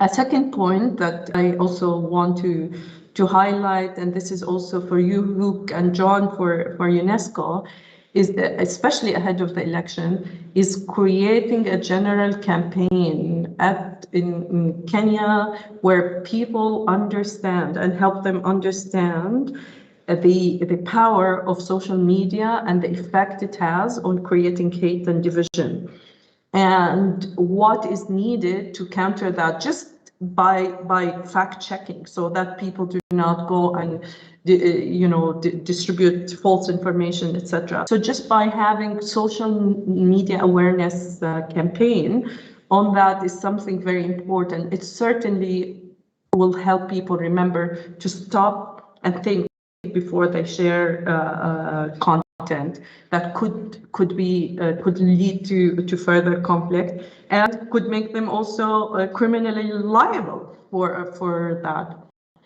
I will also add, and I'm coming to the end too, guys. So you put your camera on.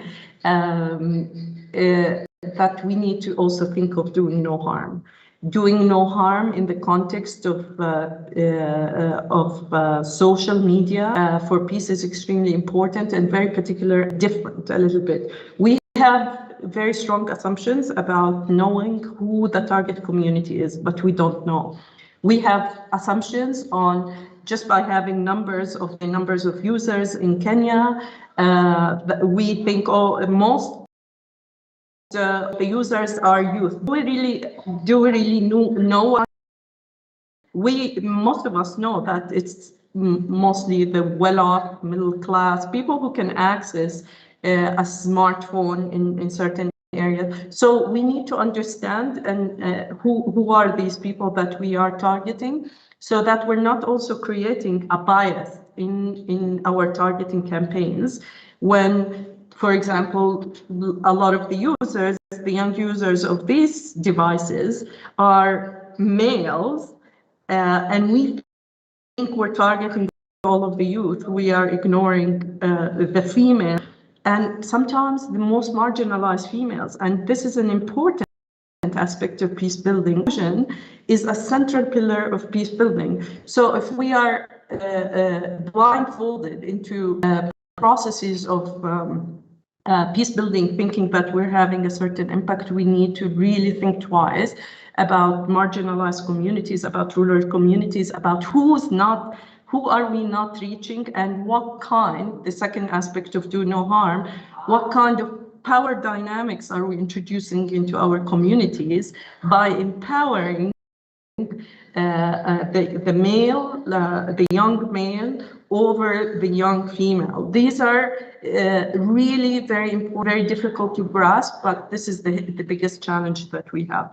I'll stop here. Thank you so much, Hugh, and thanks, colleague, for listening in. Thank you so much, Rana. I will not try to kind of do a summary of what the rich content that from insisting on the partnership and trying to build together this virtual peace building engineering you are speaking about, and the very many examples and good practices you mentioned, from the Sentinel to Una Akika, fact checking and other approaches to really help verifying information, checking and kind of monitoring the process of the effective use of online digital technologies and social media platforms. You highlighted also the need to do it the right way, from having an inclusive approach to making sure of leaving no one behind through a process whereby we make sure that we are inclusive enough in the approaches we are having to also in that dimension is well captured.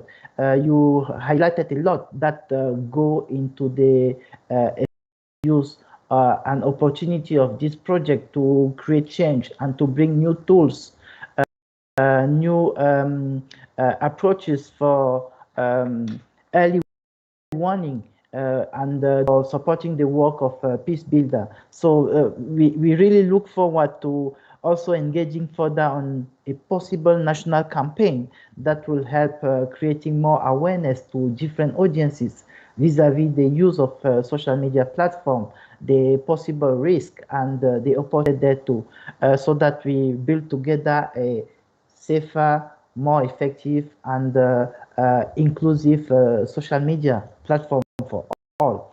So thank you so much. I would like to key into the last speaker for our panel, which is Salome Zuriel.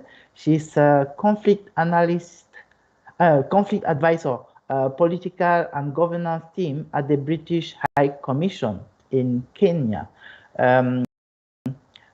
Salome, I think you are connected. Please, you have the floor. And after your intervention, we will check with the moderator if we have time for a round of questions from the audience, possibly before our conclusion. Please, over to you. Thank you very much, Hugh. I'll try and keep my contributions to about 5 minutes so as to hopefully give you some time for some Q&A. It's always good to interact. First, let me just say thank you for the invitation and the opportunity to speak. I was discussing this particular event with some of my colleagues at the High Commission earlier this week, and there was agreement that this topic is very timely and important.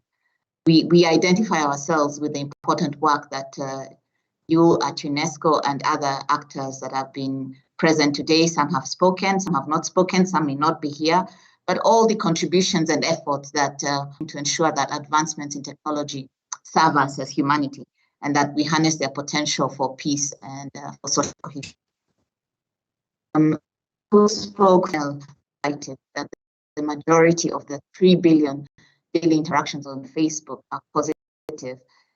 For me, this is really important, you know, and it's such a key reminder for us to keep at the fore of our minds, even as we discuss the topics that we are discussing today. During the opening session, the point was also made that social media is transforming conflict, and it was made very well. Reference was made to the disinformation around election campaigns. Kenya is heading into elections. Campaign moods are already here with us. There was reference to the misinformation around COVID-19, but we also have other themes, you know, such as online recruitment by violent extremists. Social media exacerbates conflict drivers, but it also opens new avenues for spoilers, and it increases polarization, and it complicates our efforts to prevent. And so I dare say and agree with all the speakers that have gone before me that there is no doubt that peace-building initiatives need to incorporate a digital lens. I think Rana called it a kind of a renewal that we need to have as peace builders, and the opportunity and the moment is now. Earlier in the opening session, John, the moderator, made reference to the need to better understand root causes. And I just want to underscore that this is really very important, because addressing this challenge requires a sound risk assessment framework, and it's a new field. So there's still a lot to learn. There's still a lot to unpack by way of what is good practice, what is best practice. Social media companies are already doing a lot to help us anticipate and prevent the harm that arises from the interplay between digital ecosystems and the offline conflict dynamics. I think the two presentations that we had in our panel a few minutes ago have really helped me to see clearly that there is a lot in this space. But I also want to cite a resource that has recently become available. Mercycorps, which is an international non-governmental organization I'm familiar with, has developed a framework to inform approaches and methods for addressing the weaponization of social media, and also for advancing social cohesion and peace online. And this framework draws from the experiences of social media in Ethiopia, and I think also in Nigeria and Myanmar. And I found the framework quite useful. It's on their website. Moving on, I have, I think, just 4 points. I was going to make about 6, but I can distill them down to 4. 4 points to make with regards to the question on good practice. I would rather call it good practice than best practice here, just because, as I said, this is still a field in which we are learning what works and what doesn't. But good practice and opportunities that are that we can harness together with technology companies in order to contribute to peace building. And these points I make are largely drawn from our experience and that of our partners in the international development context. So first, I think we need to review our strategies and programs so that we can incorporate a digital lens to assess the impact of the harms and the opportunities that are presented by social media. And one of the opportunities that we have in this day and age is the reality that newspaper headlines for mainstream media are often picked from social media spaces. And so to win, we need to ensure that digital and mainstream media organizations that are working for peace need to be consistent and proactive by leading with key stories in their own organizational channels. And my colleague, Janet at the High Commission, is the one I would really attribute that particular point to, because she really emphasized that if organizations become more proactive, they will shape the story and headline to being reactive.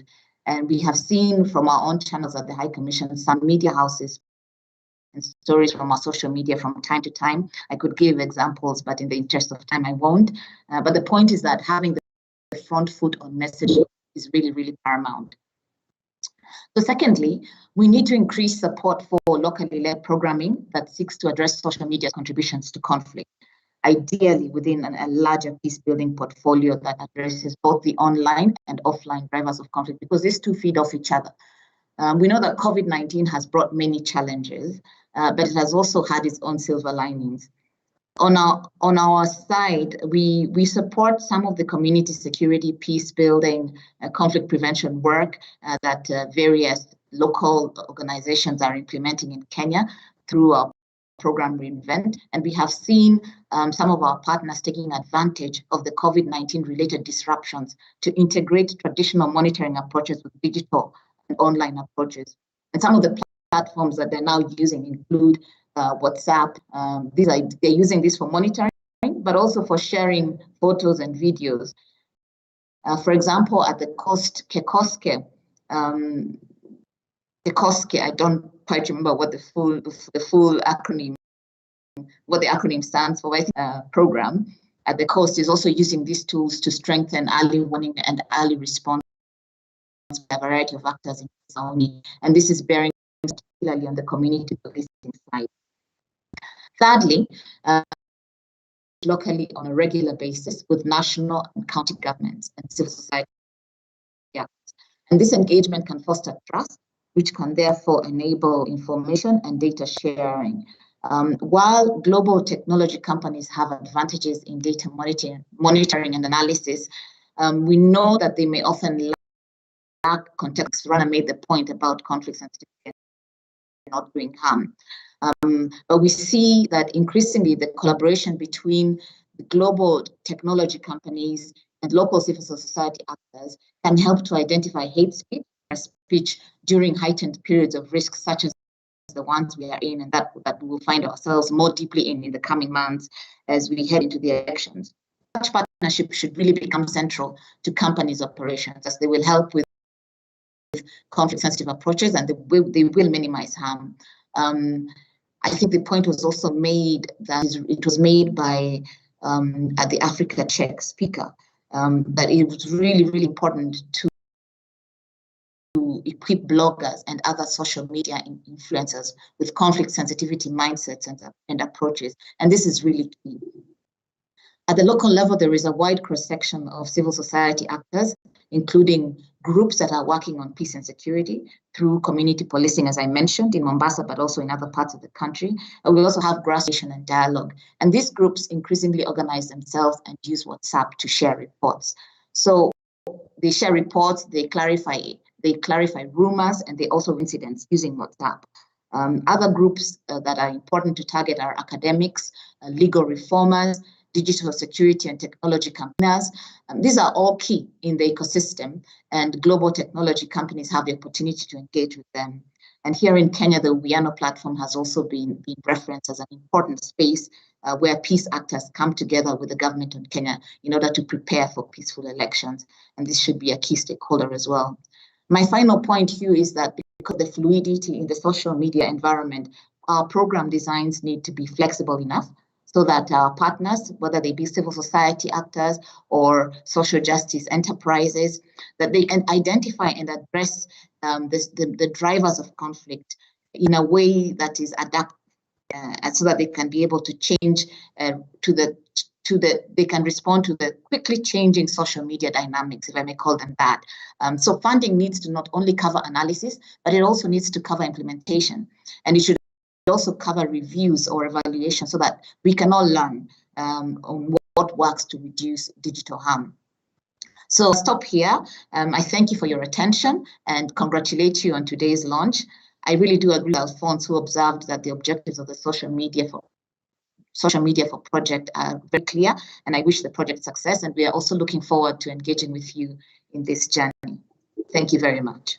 Thank you so much, Salome, and really appreciate your mentioning of from the positive side, kind of the 3 billion who are using in a positive way the social media, and they need to build better understanding on the root causes to really have an effective assessment of the possible harm that is arising on the social medias.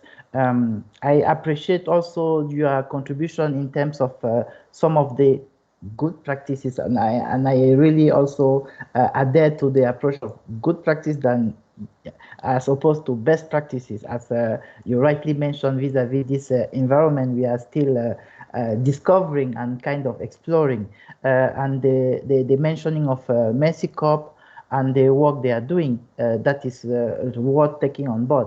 There are certainly many other resources that are available, and that we will also endeavor with the support of the different partners we are gathering around the implementation of this project to make sure we identify what is useful to build upon, and not to kind of reinvent the wheel as we move forward in crafting solutions, some of which you also highlighted from the review of our strategies to infuse or to have a more social media lens, to increasing support to locally led infrastructures on the social media, and the communities to engage with in more supportive program to shape the narrative, to build a new insight, to influence the headlines, and so on and so forth. You mentioned a lot. I will not recall all of them. And we really look forward to engaging more with you as we are starting this process.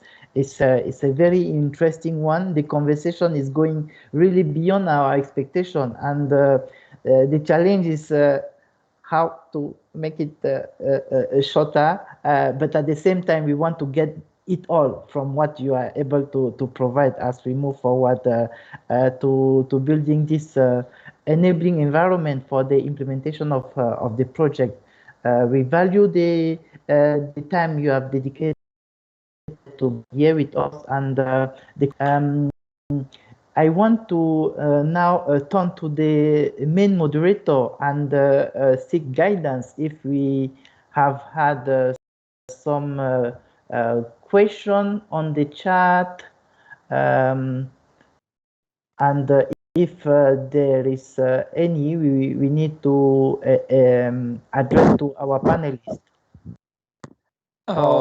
Or if we should just run to the conclusion so that the next panel should take over.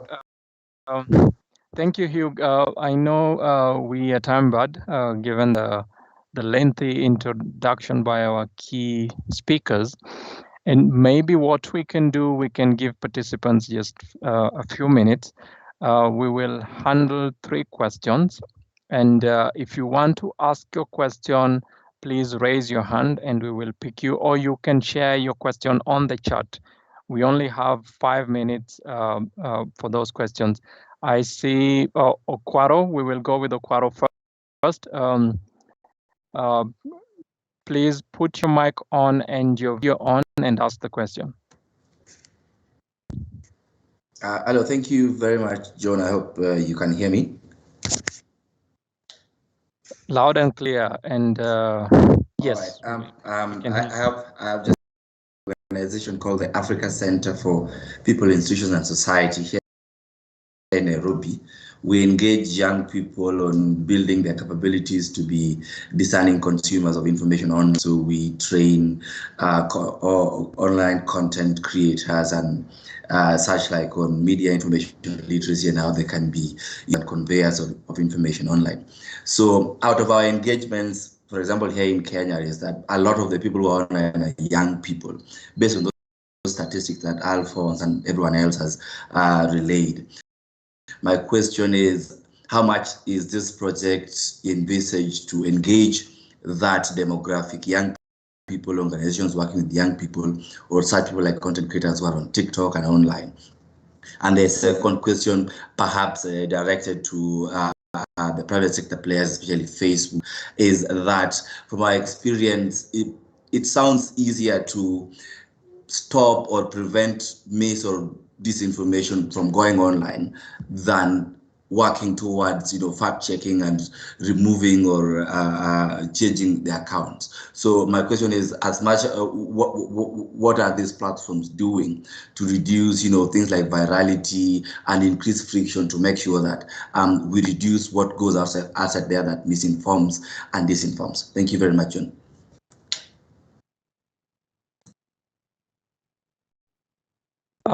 Thank you, Kwaro, for your question. I think on the first question, which I didn't expect you to ask me a question because it was supposed to be a question to the panelists.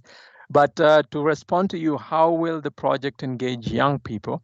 Actually, the conceptualization of this project was basically to ensure that we tap on the critical mass of young people within the project, in as much as it has linkages with policy work, strengthening capacities, but the bigger pool that we are looking to engage in identifying the root causes of, let's say, hate speech, which are context specific. It's the young people who are mostly leveraged or engaged or used or mobilized in various platforms to exacerbate or create messaging around political processes, among other elements. So of course, there'll be engagements with young people, particularly the networks. We have university peace building networks, which are represented here. That is a network of all universities and colleges in Kenya working around peace initiatives. We also keen on working with community radio networks, open spaces in communities, peace building organizations which are led by youth or also working with youth. So the project explicitly has a component where we will engage this critical mass, be it in policy interventions, coming up with tools, capacity strengthening, and also evidence-based advocacy. Hope I've answered you. On the second question, I will throw this to Hugh so that he can invite his panel on what are the platforms doing to reduce virality. It can either go to Mercy and Alphonse to respond to this. John, sorry, I just sent you a text message for you to take over, as I'm running late for the other panel. I have to moderate. Okay, no problem. On the issue of platformization and virality, Mercy, are you still with us online?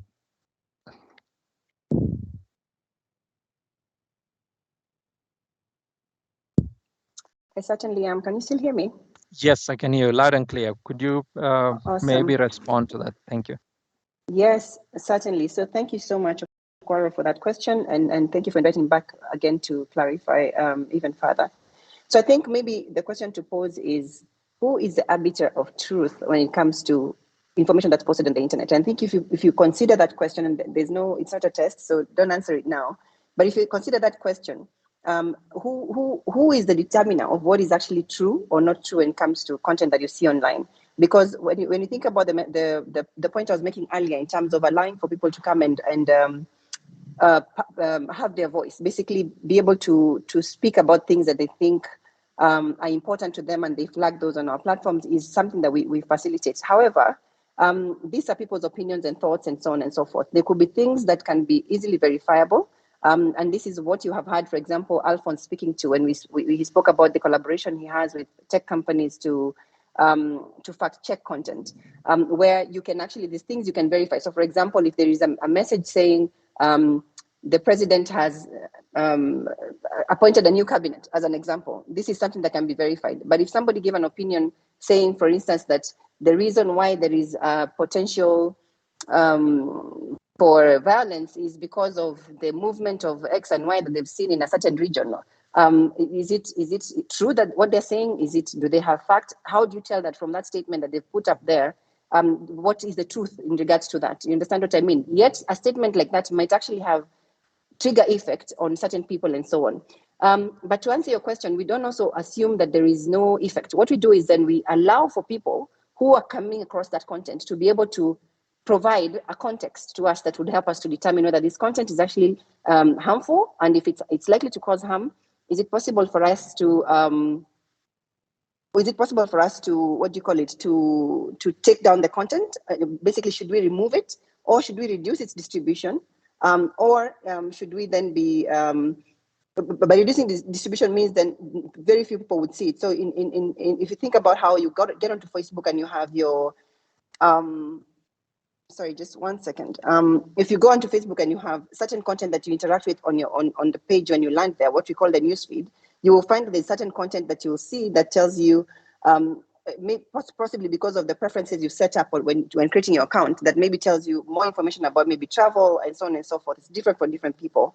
But when we are deciding what to place for you to see, basically the algorithms that people have heard about before, content that is likely to be maybe on politics, if you've chosen politics as an area of interest, we have to minimize content that is likely to cause harm from being seen up fast when you log onto the platform, if that makes sense. So reducing distribution is another thing that we do. So these are some of the tools we have at scale.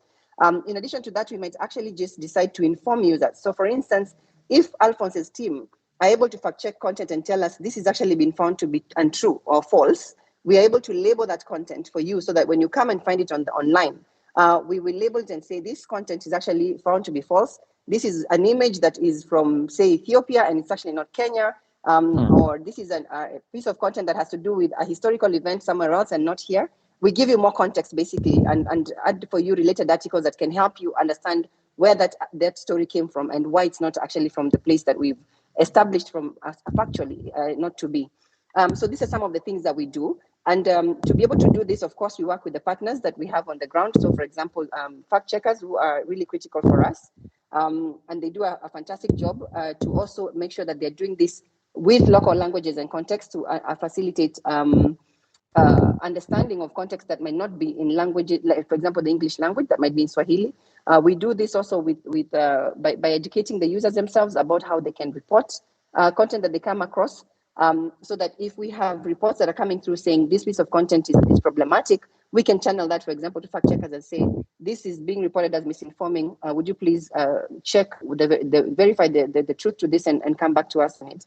We could also do that with regards to on our tools ourselves. Like, for example, if the content is not necessarily misinformation or disinformation, which is where having to get someone to verify it, but if it is harmful in terms of it's either violating on it's inciting violence, or is inflammatory, or is going viral and is likely to cause harm offline, all of which we'll have established based on our policies, the ones I spoke about earlier, we will take certain action to either remove it or to action now against the user who has posted that content. So I hope that sort of like clarifies a little bit some of the things that we do. But this is a really long conversation, and be happy to see how we can highlight even more going forward. Yeah, Sorry, thank John. you so much, Mercy. Colleagues, you'll allow me to call the next panel, because most of our facilitators have other engagements beyond 12. And you can share with us your questions. And I believe some of the questions can be answered by the second panel. And maybe at the end of this panel, with the panelists who are available both for first and second, we will be able to raise these questions with them, and we can have a discussion at the end of this panel. Now I need to hand over to Li Feng to facilitate the next session. Li is a senior human rights advisor at the Office of the RC, and also the Office of UNHCR. Li, over to you. Thank you, John. Thanks all. So this panel discussion is addressing the issue of online hate speech and disinformation in Kenya. And through the discussions today, we have understood that hate speech and incitement to violence and hatred is a growing trend of concern globally. As the UN Resident Coordinator said, it's for this reason that the Secretary General of the UN launched a UN strategy and plan of action on hate speech in 2019.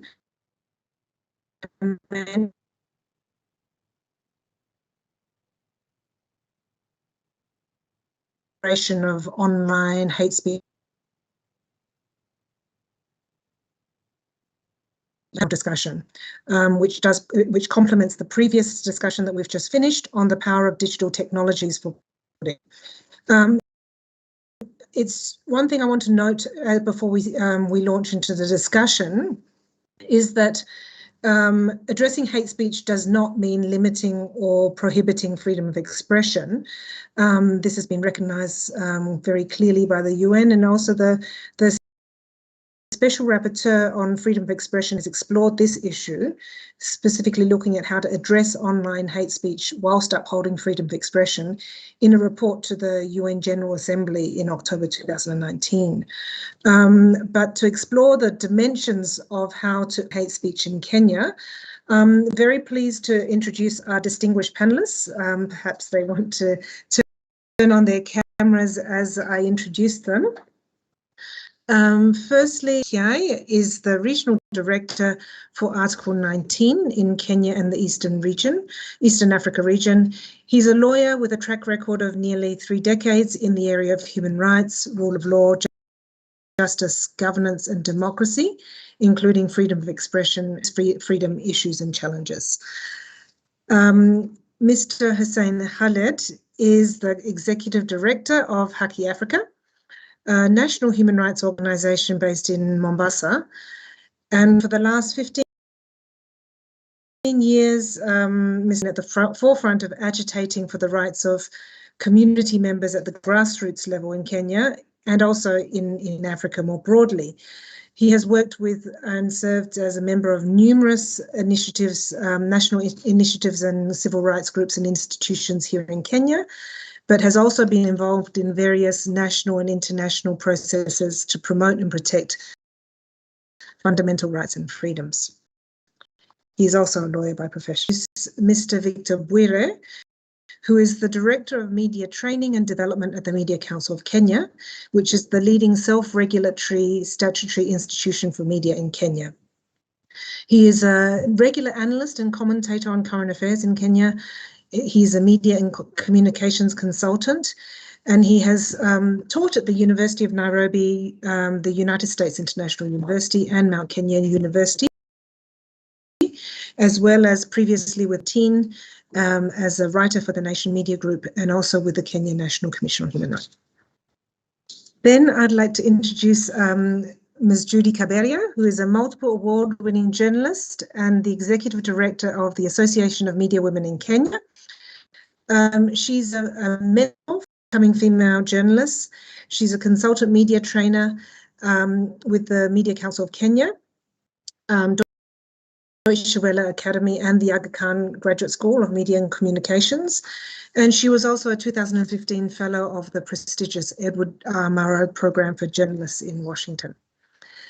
And then last but really not least is Mr. Caleb Gichuhi, who is the Africa lead at Build Up. He's a specialist in information communication and technology for development, and he's got over 80 building approaches to address violent conflict in Africa, and has researched and applied various digital tools to address election violence, good governance, violent extremism, and conflict mitigation.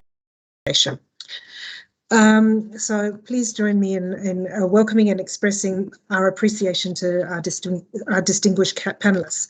We've got 3 questions for this panel today, and what I'm going to propose that we do is that we take each question and give 1 or 2 of the panelists 5 minutes to answer it before opening up to the others for just for complementary reflections. And I will be keeping time since we're already unfortunately running very late.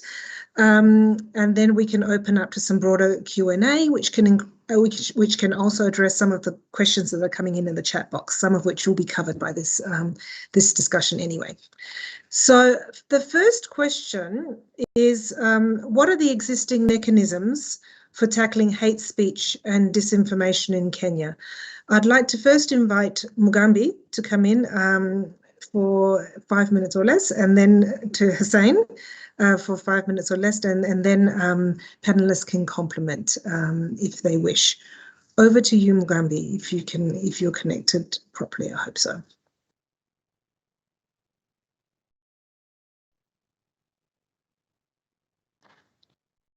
Mugambi is working.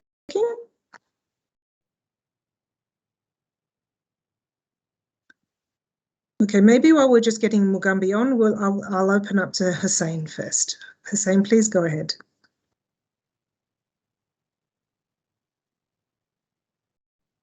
You're muted, sorry. Yeah.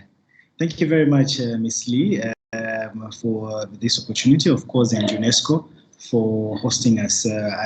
First of all, let me congratulate UNESCO for the launch. I think this is a very, very important project that will have a big impact on the upcoming general elections for Kenya. As we delve into the issue of hate speech, particularly for online hate speech, it's very important, because as we stand presently, we know we are living in a new normal where everything is now virtual. Social media has taken root. We're seeing more and more Kenyans moving away from electronic and print media. Everything is now on Facebook, it's on Instagram, it's on Twitter, LinkedIn, and all that stuff. So first of all, it's just acknowledging that social media is now the quote-unquote in thing. It's the fashionable medium of communication, and everyone is connected to it. The other day I was presenting at the launch of the United Nations platform, and we were discussing how Africa is the new playground for social media, virtual communication, and related stuff. So for us in Kenya, I think there are various laws. First of all, we have the Constitution of Kenya that speaks to issues of integrity. Integrity in terms of leaders who are engaging in speech, leaders who are engaging in divisive politics under Chapter 6 are not supposed to be allowed in any way to further such kinds of hate speech. So the Constitution primarily guides us, and other relevant laws attached to it, including the Cyber Crimes Act, speak to these issues. But more importantly, I think for the NCIC, it's their rules and regulations. Unfortunately, up to this point in time, we've seen weak mechanisms to address these concerns. For me, I believe for anything to go on social media, for it to be addressed at that level. We must be able, as NCIC and as a country, to use the existing laws to rein in on individuals who are engaging in hate speech and related issues. We know that in many occasions, it is not the individuals who are engaged, who are posting some of these things online. It's what they do during functions, during activities, that is then captured by social media and distributed widely. So the first thing that we need to do is to ensure that the leaders we have in office or the individuals who are vying for office actually speak to issues that bring Kenyans together, that they are not dividing the people. Because it's easy for someone to say that they did not in any way engage in, that they only spoke about those issues in private circles because we've litigated on these issues, we've gone to court on several occasions, and that is always the ground that they use, that they were not involved in the development of these videos and sound bites that then went viral.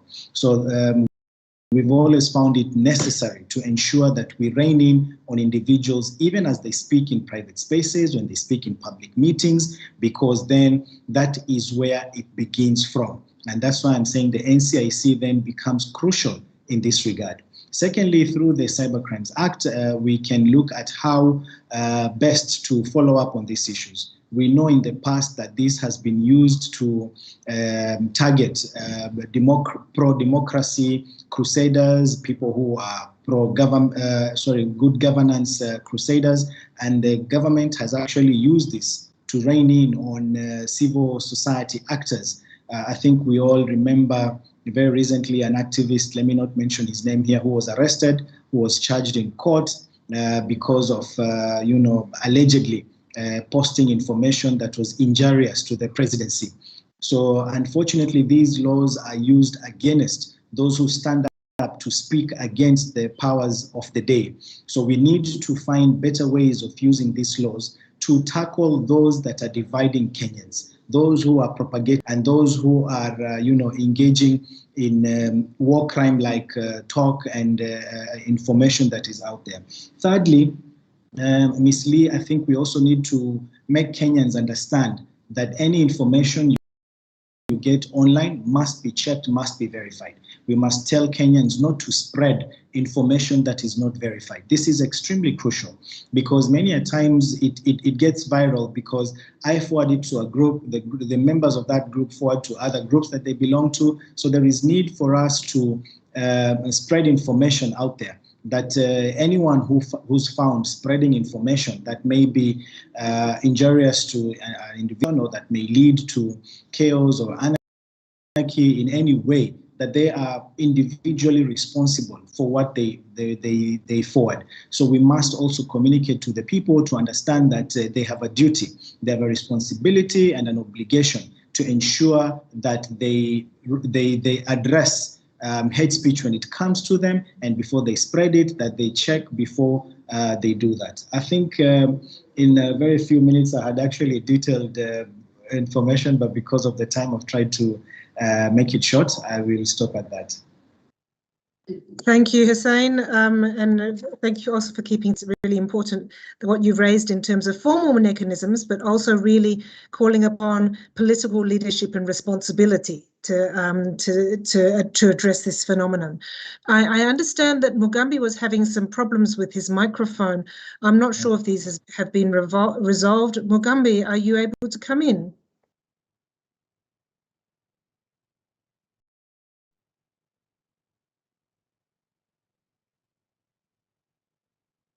Opportunity to either Vicky or Kayla to reflect on this question if they will. Yes, thanks. And has shared with us. And Ali, we haven't seen it for quite some time. So good, they removed the curfew. So thanks. I mean, quickly, I think in addition to what was mentioning, obviously there's publication of false news still in our statutes, publication of false news.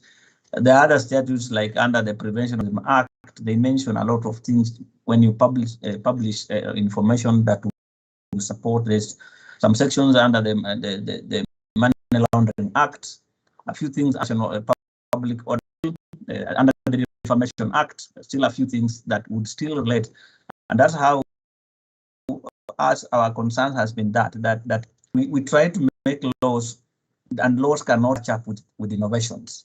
That there's so much focus on coming up, even the laws that are existing already can still deal if anybody misuses those online. If somebody insulted you in a marketplace, I mean, there were laws to deal with that. So which can still be used on the online platform. But we seem to be so much concerned about coming up with more laws instead of people utilizing these online platforms for positivity, like you mentioned, for development, for innovation. But we are coming out like the Cybercrime Act, I mean, the Computer Cyber Act, and other laws that seem to be hindering innovative use of some of these things. I mean, so if we looked at some of the existing laws vis-a-vis, we have 21, actually we have nearly acts, I mean, it's still in our laws that still would suffice. They're even over, we are even complaining of over regulation. So if we still are coming up with more laws, then are these going to be helpful to us? Because in other regions, people are utilizing them for development, for e-marketing, for others. But we seem to be so focused on the few people who are misusing the online platforms for growth. So that's just what I needed to add. Thank you. Thank you, Victor. I'm not sure if Judy or Caleb, you wanted to come in, or whether we're actually moving into the second question, which is actually about some of the challenges. But I'll give the opportunity first to Judy and Caleb if you wish to come in on this question of the existing mechanisms for tackling hate speech and disinformation in Kenya. Yes, first, thank you very much, especially to UNESCO for launching this important project, because it comes at the right time. If we look back at the history of Kenya, 2007, we had the physical war out there. But in 2013, the war was online. So meaning that it's very important that we start, looking at ways of addressing the online hate speech, spread of propaganda. And one of the things that, of course, all the laws that have been mentioned by the previous speakers, on top of that, the Media Council of Kenya is leading, especially in the terms of journalism and the media industry itself. The laws that have been applied, especially when you look at the election reporting guidelines that we just concluded this year, one of the things that actually these laws address specifically to the media is, online and online hate speech and propaganda and misinformation and disinformation. I think it's very important because social media is there, but sometimes the mainstream media has been used to amplify the propaganda and the misinformation and disinformation.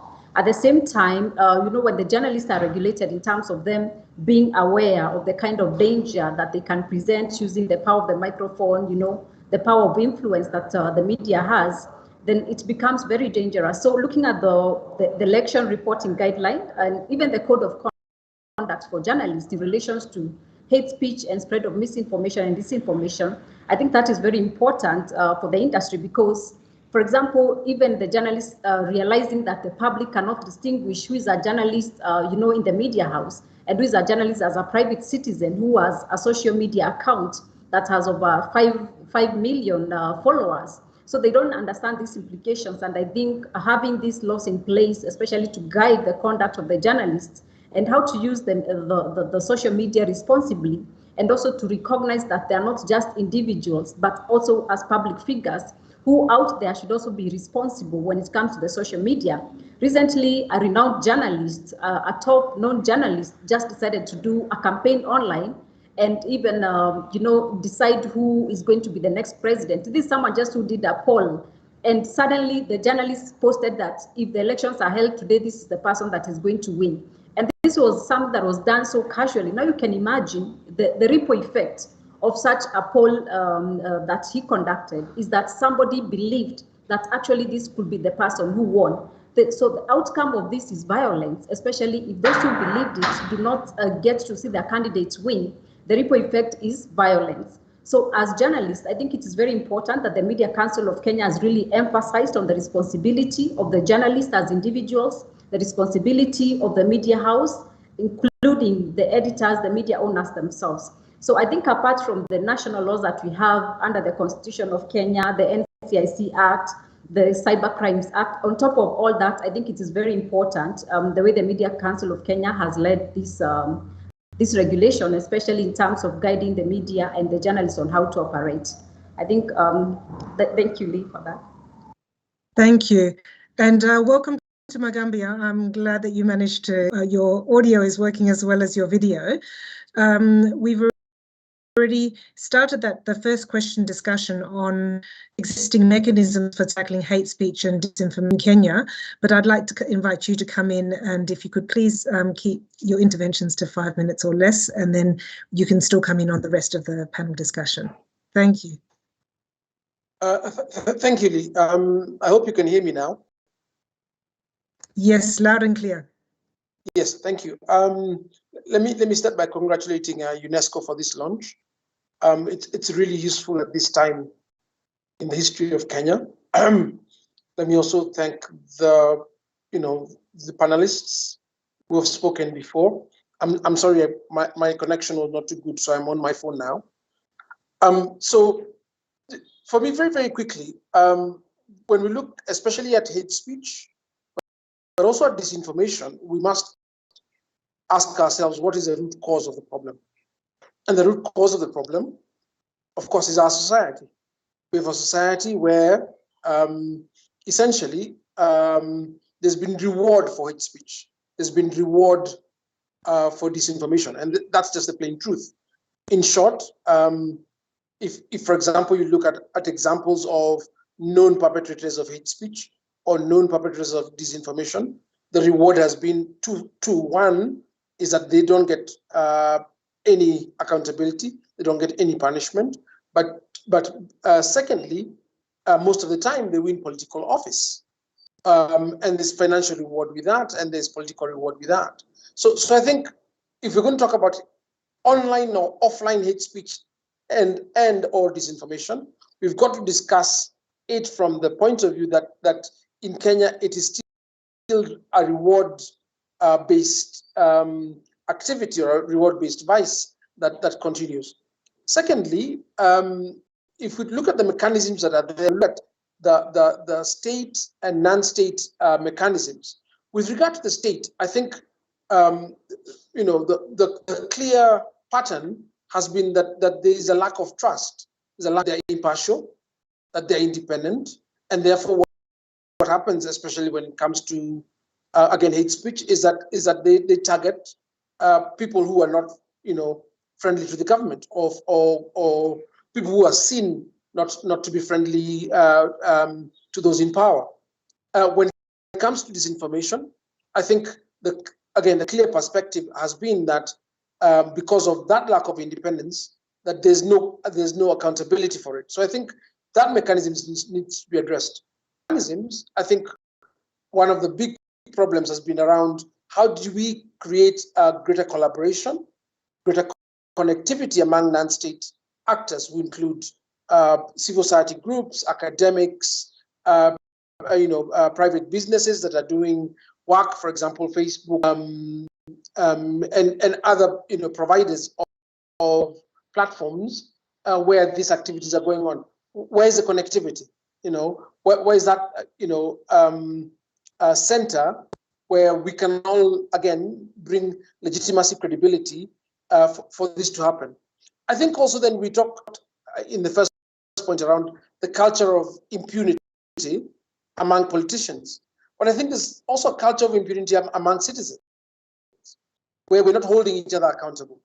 So where for example, we are the ones who, in a sense, create the virality of the information that is either hate speech or disinformation. That has to be addressed. I think the culture goes both ways. You can't, we can't be the ones complaining about our leadership, yet we're the ones who condone this by clapping them on and also advancing some of the messages that are there. Clearly, some of the mechanisms that should be there that are not working is the public education system, or rather the whole education system. I think it's not geared to creating the kind of citizen and responsible citizen, but the kind of consciousness that confronts these vices. So what you find is again a very lopsided situation where the tail is wagging the dog. I think that's a really big problem. Of course, some of the mechanisms you have to build are some of the ones that were mentioned earlier around fact checking, around ensuring that law enforcement and actually the whole citizenry are trained around what really hate speech is, because hate speech is not someone standing up and saying because you're Kikuyu, we should kill you. No, it comes in code. It comes in languages that are very nuanced. So that is a place where we must build mechanisms that, in a sense, are responsive to very, very clear, granular, and specific context that is Kenyan. I think because and it comes from your original point, Lee, that hate regulation is not the denial of freedom of expression. That as we build onto this, we must create a culture of truth, a culture of brutal candidness, a culture of openness, which as a mechanism must be based on the International Bill of Rights and our constitutional, specifically Articles 33 to 35 of this constitution, but actually the whole gamut of rights that we have, remembering that freedom of expression is both instrumental and conclusive. So building on that, I think it's very, very important to build on that whole culture of rights and of freedom of expression. I think I'll stop there for now.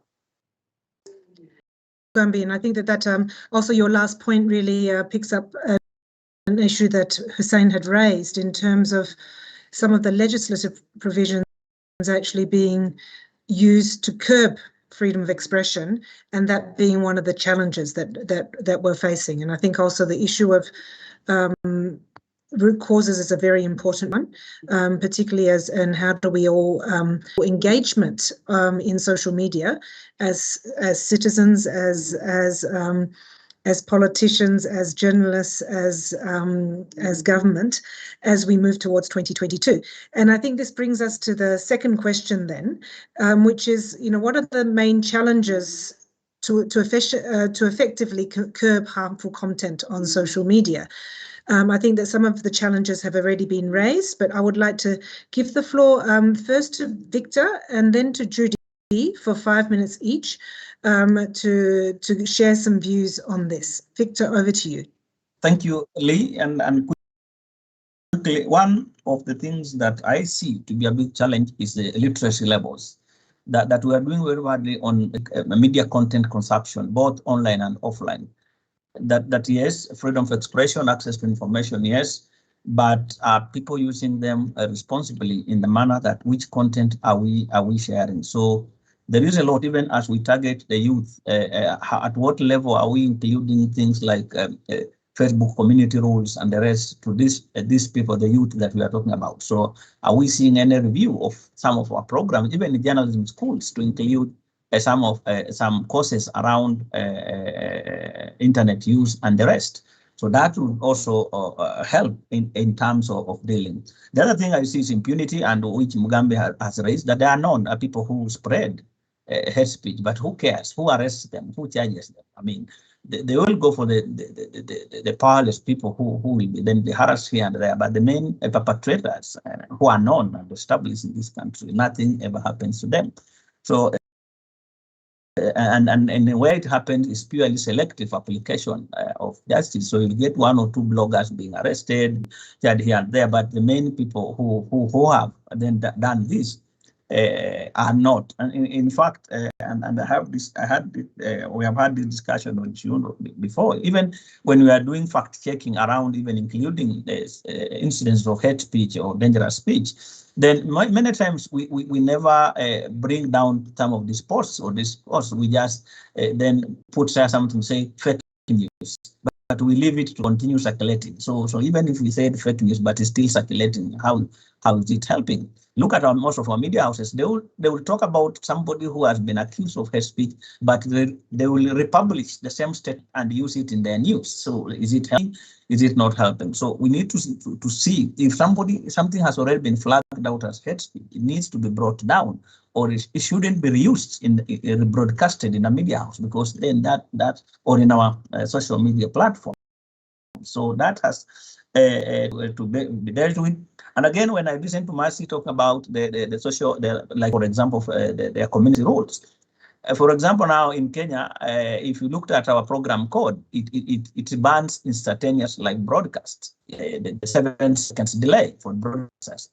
But I see a number of politicians and related and others, and bloggers, influencers, do live Facebook live broadcasting, and sometimes it's impossible even now to, how do you edit that live broadcast? So at what level do we harmonize in some of these platform regulations and local laws? So the issue of delayed response would maybe the big platforms. Then the other thing is purely a legal approach to most of these things, that there's too much charge, come up with laws and charge, but nobody is talking investing in media information literacy. How do we ensure that people are responsible, so that somebody has the capacity in like now during the COVID-19, for example, when schools had closed down and most of the college students were using online platforms, who was educating them on how to access safe, for example, content away from the terrorism and the rest. And so in the absence of that, and look at even we at the Media Council of Kenya, as regulators, we are chasing, how do you regulate? Because even if you look at the Media Council law, you are supposed to regulate liberty media, traditional media.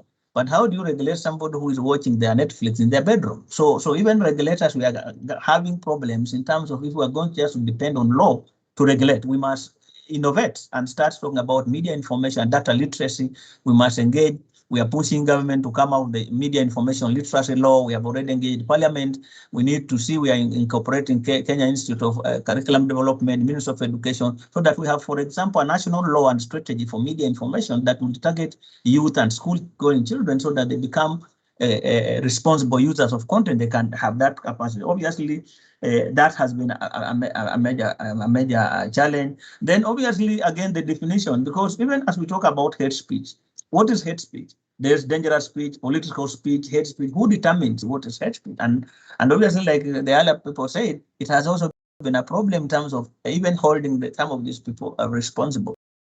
But if we are not going to deal with the issue of impunity, so that non-hate speech spreaders can be dealt with, instead of using the law to harass few people here and there, it will not help us. Then obviously, there's also much that's needed in terms of public education. Public education, how do we educate our people to utilize this platform away from, because there's so much hate speech in our bedrooms, in our churches, and everywhere, but we also tend to focus so much on media alone, yet there's so much that, and so how do we again also empower public to be able to see the bad side of because the platforms are for positivity and development. They are not just for hate speech alone. So, but when we condemn, generals condemn and say hate speech on Facebook, hate speech on Google, then we are killing platforms that have helped. Thank you. Thank you very much, Victor. And I think that you really echoed quite a lot of the points that have already come out through this discussion about root causes of what drives hate speech and insightful speech. Also, the critical issues of accountability as a way to prevent hate speech and incitement, plus also public education to promote responsible usership. I would now like to give the floor to Judy to reflect on other challenges and perhaps to also bring in a gender perspective on what some of these particular challenges are in addressing harmful content on social media. Thanks.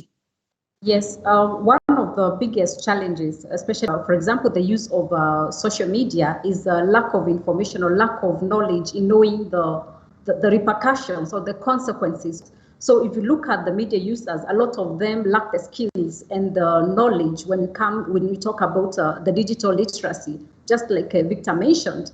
For example, if we look at online harassment of female politicians or female journalists, you can see the kind of hate speech that is directed at them, disparaging remarks. For example, I can comment about how somebody looks like, or whether somebody is married or not married, whether somebody gets children or doesn't get children. And you go and post this one online, it's hate speech and developing hatred towards that person. It brings the confidence down of women, and that's why you realize for a long time women are still shy of going for competitive positions. or they're even shy to take up leadership positions because of kind of disparaging that comes along with, especially because when you look at the online users, so many of them come with, and it's directed to, you know, the patriarchal society where the woman shouldn't lead, or where the woman should not, you know, take any action without informing the husband. And because of all this, you know, social media, unknowingly, the confidence level of the women go down. And that's why if you look at the report that just came out recently, a lot of them are really complaining that, you know, they have been disparaged, their families are even, you know, insulting the hate speech that is directed at them. And unfortunately, most of the information that is shared about them is not even accurate. Basically, it's just false information. And sometimes this has also been used by their competitors. And the competitors, of course, we know the young people, especially the youth. And this is why this project is very important. The youth are the ones who have been used to, you know, propagate this kind of misinformation and disinformation. So when you talk about lack of digital literacy, I think that is one of the things that we really have to address. At the Association of Media Women in Kenya, one of the projects that we've been undertaking is training young journalists from the universities and those who are joining the industry on how to use the media, you know, purposefully, you know, to build themselves, to empower each other, to talk about their businesses, about their success, and basically to shun negative information that actually not just derails them or even fights their personal character, but as well as issues that bring them down. So this is something that we hope that we can still continue, because I think this project is really working well, because a lot of them are on social media, but they don't know how to use the social media responsibly. Another challenge is, of course, you know, not understanding the consequences, like I've said. You know, I can just casually post that, you know, this tribe, so-and-so is from this tribe, they're like this and that, but I don't think about the consequences of the post that I have made. So I think it is very good for us to emphasize on the youth to take responsibility and to think about what are the consequences of what I am going to post. For example, if I say this woman is stupid, what are the consequences of what I have posted about this woman? Another challenge, of course, that we have seen is the competition for the likes, the tweets, the retweets, and the competition, the thirst for the breaking news.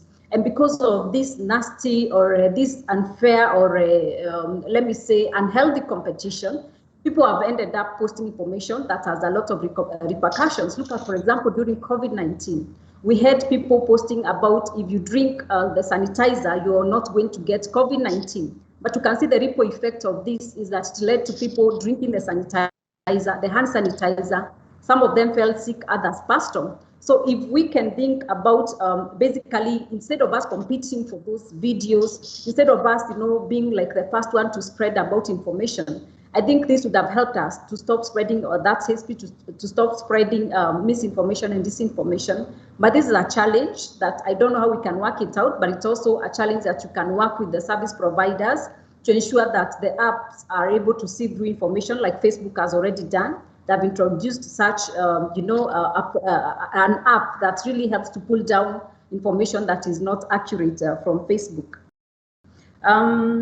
Another one, if we look at our legal system, we have procedural and structural. We have procedural and structural inconsistencies within our legal systems. For example, you've heard the previous speakers say that, yes, the law is good, but again, the same law is used to, you know, violate the rights of freedom and violate the rights of democracy. So then how do we bring the laws together to ensure that the procedural gaps and the structural gaps within the legal system are addressed? Because without doing this, then we are fighting a losing battle. There is need for the country as a whole to sit down together and look at how do we harmonize these laws to ensure that actually the goal is to fight misinformation, disinformation, and to make it more difficult for social media to purveyors of hate speech. Thank you, Judy. Thank you very much. I just wanted to see whether any of the other panelists, Hussein Mugambi, Caleb, would want to come in briefly just to add a minute or so on this question of main challenges before we go to the last question. Hussein, go ahead. Yeah, I think Victor and Judy have you know, addressed most of the key issues that we wanted to say, but just to add maybe one or two. One is the challenge of a selective application of the law. You know, if an individual belongs to party A, then no action is taken against them. But if they belong to party B, then, you know, it's serious, and you will see the enforcement institutions running after them, arresting and all that. And I think from a human rights perspective, a grassroots human rights practitioner for that matter, that raises lots of concerns that, you know, if a person belongs to a certain group, then they walk scot. And this is related, of course, to impunity, which Victor Bwire alluded to earlier. The other issue is the weak enforcement mechanisms. I think we have institutions in the country that are meant to address these issues, but more often than not, they do not do it. There's a lot of bureaucracy, there's red tape, and it's both public and private institutions. And I know Victor is here, you know, the Media Council, for example, they are sometimes slow in cracking the whip that have violated the regulations. Action is taken against them immediately, you know. NCIC, many Kenyans don't have faith in NCIC because of how they apply the law selectively. So these are some of the challenges I believe that you know, we need to be addressed for us as we head to the general elections. Thank you, Hussein. I see that Caleb has his hand up. Caleb, if you want to go ahead. Yeah, I just wanted to add very quickly on the tech side of things, because we've looked at some of the laws. So one of the challenges with hate speech is this ability for it to move from one platform to the next very quickly. So while you're monitoring Facebook, it's already moved to Twitter, and then if you shut down Twitter, it's already moved to WhatsApp, and it disappears because it's no longer in the private, I mean, it's in the public eye. And then another part also to think about is this spectrum of hate. So, you know, when people are responding to hate, they probably will be looking at the common types of hate speech that are mentioned, the ones that are publicly known. But then those are the one side of the spectrum. And then on the opposite side, hate speech that is it's not as public, is not as commonly known, but is still being used in these spaces. So that, and we saw a lot of that in 2017, and that doesn't get recognized. And then the last bit is this element of non-human entities, because now we're in a space where we're dealing with bots. So it becomes very challenging even to apply some of these laws where how do you crack the whip on a bot? Because it has no mark or identity from where it was set up. So these are some of the entities just to think about when you look at the challenges of hate speech. Much, and I think that that's it's very good to bring in that tech element, also bounce off our previous discussions on tech. Mugambi, did you want to come in at all before we go to Caleb on the last question in this panel discussion? I'll skip the opportunity because I think that they've covered that pretty well. Thanks, Mugambi. So when we go on to the last question from this panel discussion, it's looking at the existing opportunities and best practices in remedying proliferation of harmful digital content. And here I'm going to give the floor to Caleb for 5 minutes, and then other panelists can come in as well, and then we can also take questions which you can put into the chat box. And this is actually addressing a question which actually was posed previously by Remy in terms of what are some of the strategies to counter misinformation. So over to you, Caleb. All right, thank you. So when I'll speak from the work that we've been doing and how we've seen this to be applied. When we think about solutions, we stratify them into two parts. The first one is the technical responses that have been covered. For example, content moderation, community standards that are applied by technology companies or governments. And then there's also the reporting from users of social media. And we know, for example, there are some programs called the Trusted Flagger programs where organizations trust you to flag this type of content and report it to them so that they can bring it down in case they didn't catch it with the algorithms. So those are the technical responses. But from a peace building perspective, what we try and emphasize is these are the social responses. And I started to hear some of those responses being mentioned, and one of them is the digital media literacy. But because we know some of these challenges are rooted in privilege and power inequalities, we advise or we suggest that digital media literacy should move beyond training people on how to discern these vices or how to use technology to bring them down, but how to be responsible. So there's a delicate nuance there, because if you think about, if you look at content and you're reporting it and flag it, that's one part. But how responsible are you when you see content and you share it to your friends to ask, just for the wow factor if they've seen it? So this aspect of moving beyond just the technical to how people can be more socially responsible to their communities. And then the second bit seen is on community guidelines. Community guidelines outside technology guidelines. So these are the ones that communities set themselves. And this, we've run examples of this in South Africa, and we've run of some of this in Kenya as well, where users set guidelines amongst themselves in groups and in pages that they're moderating, that they're organizing, that are centered around relationships, they practice collective purpose, and they have this social engagement factor at the center, rather than saying if you can just join because you want to talk about politics, but having their own guidelines that limit and protect themselves from malicious actors. And some of those guidelines can be, if you engage in this space with hate, we are going to kick you out. So they protect themselves outside what already is existing in these technology companies' guidelines. And then one of the programs we've seen really work is on digital peace builders. So if you think about how peace building works offline, where people go into challenging spaces of conflict and have mitigation and have mediation processes, we've moved those on social media spaces where individuals are able to move into these spaces and have depolarizing conversations. So we train them on how to engage in a polarizing space. So if they come in and see communities are engaging on conflict, on political issues that are filled with hate and are very polarizing, they then go into those spaces and act as peace builders who do in an offline space and mitigate those conversations. And we've seen remarkable results in just how conversation shifts. And some of these conversations have been helped with information that has been debunked, because they can bring that information to the conversation and say, you're debating about something that has already been proved as false. So to start those conversations. The last bit is to move ahead of the curve as peace builders, because as new technologies emerge, peace builders are always in the response mode. And we're always being caught up with this hate speech, how do we respond? But moving ahead of the curve means, as new technologies emerge, to have conversations with those technologies on how some of the functionalities can be manipulated by malicious actors. So we've had conversations with, for example, like TikTok, as they're bringing new functionalities, is how do you think that this can be manipulated, and how do we preempt that before it even happens?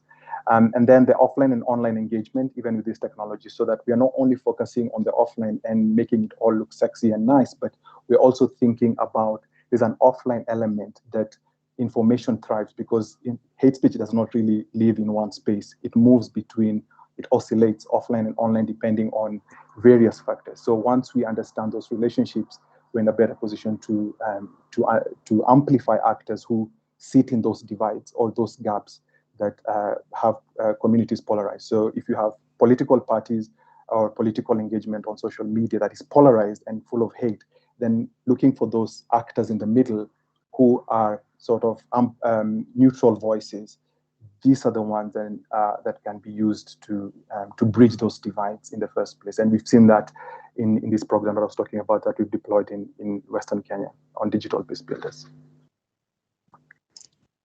Thank you, and that's I think it's really interesting, because also some of the opportunities that you flagged really pick up on some of the previous discussions of challenges, which are looking at also public education, but in terms of social responses and how that how to encourage that. Plus also looking at root cause, how we also have more self-regulation within communities as standard setting. So from the ground up. Now I see that Hussein and Judy have their hands up to contribute. I see that Mugambi, you have your camera on, and knowing that you didn't come in on the last question, did you want to come in on this one? Yes. Thanks, Lee. So I like the fact that some of the micro opportunities around building, communities with responsibilities, talking about content moderation have been covered.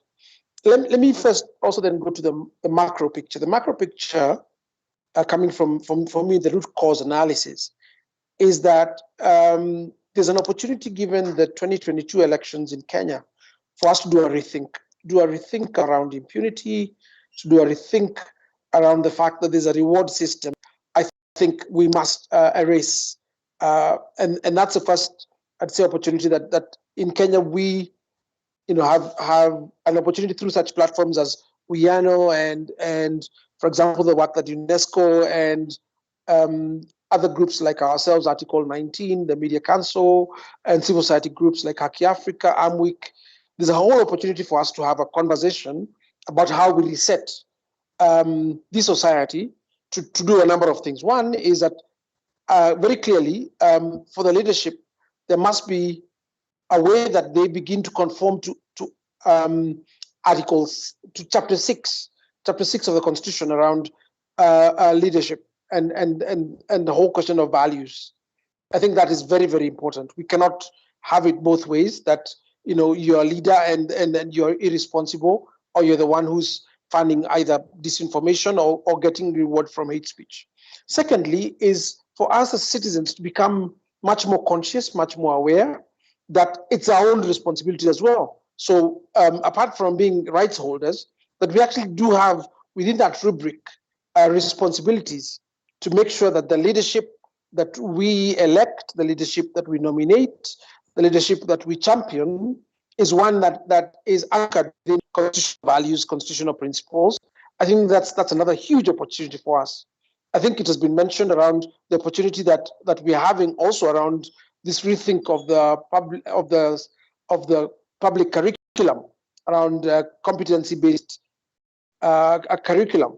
Where is the whole question around responsible citizenship that counters disinformation and hate speech? I haven't seen or heard much debates about that. I think that is another huge opportunity, I think, for us. I think coming from questions around the victims of disinformation and hate speech, there's a whole opportunity for them to tell their stories. I think the stories must be told so that people realize what the repercussions and the consequences are for this recklessness. I think that's something that has to be covered.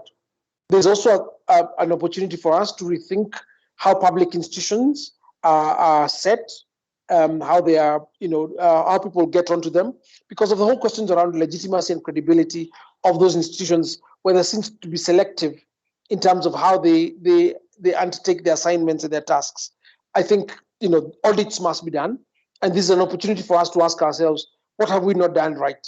I think there's several things that we've done right, but very clearly there's a lot of work that needs to be done. And one of the big questions is, where is it, for example, with the IEBC, with an NCIC and other public bodies? Why is it that we're not getting it right? Because if we don't have public confidence in these bodies, then we're not going to deal with these issues, because a lot of it has to do with public trust in these institutions. Of course, and this will be my last point on this one, is around the opportunity for us to learn. I think there's an opportunity for us to look at different experiences from different countries and ask ourselves, what can we do better around disinformation and hate speech? I think Reverend Kobia, that where we are on social media today is where radio was in 1994 in Rwanda. What are the lessons from there that we can pick? There have been some, of course, lessons that perhaps are not lessons that we should take, but the obvious lessons that we can pick from there, that then we can then say, maybe we should try this in terms of getting accountability around online hate speech and disinformation. I'll rest there. Thank you, Mugambi. Very, very interesting suggestions. Judy and Hussein have got their hands up, so I'm just going to give over to Judy for a minute and then to Hussein. And meanwhile, if anybody has any questions, please put them in the chat. Thank you. Yes, I wanted to emphasize on the need for us to come together as stakeholders in the industry to think of how do we establish a fact-checking hub that is first in cooperation, forming a consortium and cooperating the legacy media to come together so that we are able, to work together and channel out information that is accurate to make sure that we are able to counter as soon as possible the kind of misinformation, disinformation that is coming out of social media. And of course, you can design user-friendly and of course use content that is friendly, especially targeting the social media users. Of course, establishing a fact-checking desk is very expensive. It is time-consuming. Very few media houses in this country are able to do that immediately. But then how do we come together as the industry, together with the stakeholders, to support a hub that the society can rely on as we go to the elections? Because yes, the IBC is sending out this information, but does it have the capacity to compete with the kind of misinformation, disinformation on social media?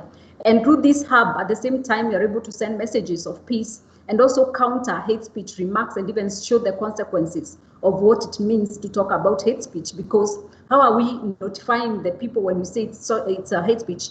Does the person who is 19 years, 20 years, 25 years understand the language that we are using when we talk about hate speech? So how do we develop content through this hub to make sure that this information is understood and actually we are using the correct language and the correct format? So I think fact-checking is very important, and I think the only way out is coming together to share the resources, both the manpower and in terms of also the budget allocations. That's a point that I wanted to make as a way forward to addressing the crisis of hate speech and misinformation and disinformation. Thank you, Judy.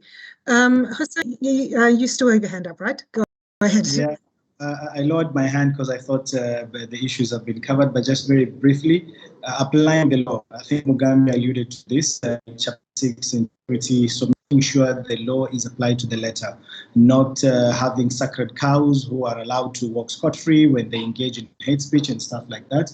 And then also, I think we need to do more to demand the, what are they called, the platform providers, you know, the Facebook, the Twitter, the Instagram, to be able to do more, because they're making billions of shillings out of social media. They should be able to support what Judy was referring to as fact-checking hubs. You know, what are they giving back to society? What is the CSR? How are they supporting these institutions that will then help us be able to use their platforms better? So I would also demand more from these platforms, so that they can help rein in on hate speech, particularly as we approach the election. Thank you. And there is a question in the chat. It's actually from Caleb himself, which is, what tools exist for peace builders to analyze the digital spaces as conflict spaces in the same way they would analyze conflict online? And I don't see any other questions, but I don't know whether, Caleb, you wanted to come in on this, also with any suggestions on your question as a panelist? Yeah, one of the reasons I'm asking that question is because when we've done our own analysis, we've realized that these tools don't exist, and the tools that actors are using out there are commercial tools to monitor brands, to monitor how content is spreading, but those tools are usually developed for brands. And I think there is a gap there for actors who, sorry, there's some background noise. There's a gap there for actors who are working in these spaces, particularly social development and peace building, to reimagine what those tools could look like. If I wanted to understand how the digital sphere looks like in regards to the spread of misinformation or hate speech and who are the perpetrators, the same way we'd look at conflict analysis offline, I think there is a gap there on what can be done together, perhaps with these tech companies, or even just independently as social actors and peace builders to develop some of these tools. Great suggestion. Thank you, Caleb. And thank you very much to all of our distinguished panelists for this second panel. There is one other question, which if anybody wants to take it, which is there a more appropriate approach that institutions which conduct opinion polls, survey journalists and other opinion shapers can employ in influencing public perception? So I think that this is just a question also, I think, on some of those issues about not having set tools, and what would be an approach that we can use to look at public perception. It is something that we're looking at already as the United Nations, looking at public perceptions as we towards the election phase, and also how to use social media analysis to do this, but it's all quite inceptional. But maybe perhaps with that, I'm going to throw back over to John as our overall host, and over to you, John, to take it on from here. Thank you, Lee, for that wonderful work, and thanks to the panelists who've joined us.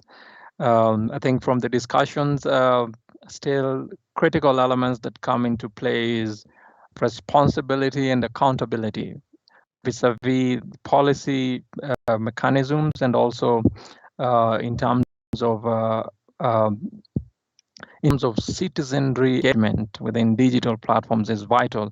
And I'm happy that the council also highlighted that a process that would actually help us anchor this intervention and related elements within it is what they've already started. Actually, it's through our support in preparing a national media information literacy policy for Kenya, and also continued strengthening of capacities, be it institutional and human, on male competencies. There is the element of strengthening fact-checking network. I think this is vital because we have Africa Check in place that is doing wonderful work in the country. Actors like Article 19, I'm sure they are critical evidence-based advocacy, ensuring that duty bearers and actors are sensitized on what mechanisms exist and their rights and responsibilities within in tackling hate speech. Also, thanks to Judy, who's also highlighted the element on continued advocacy and support to the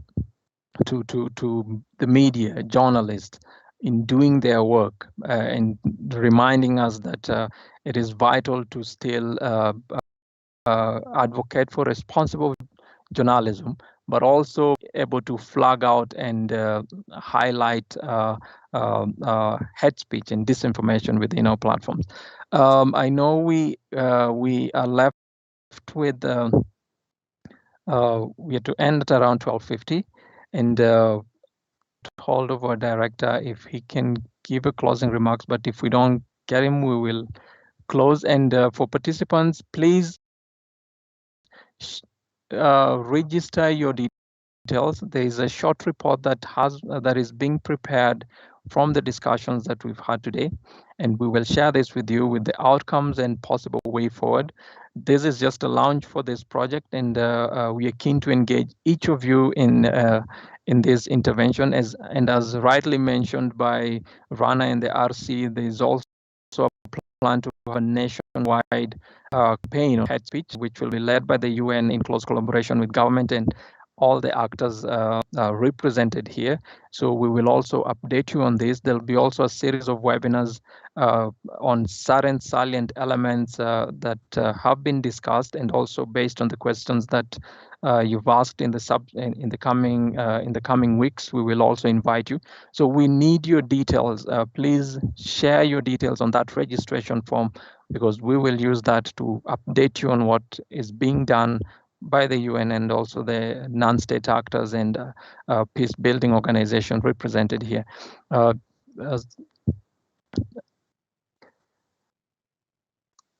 Let me a moment, I try to get our director on.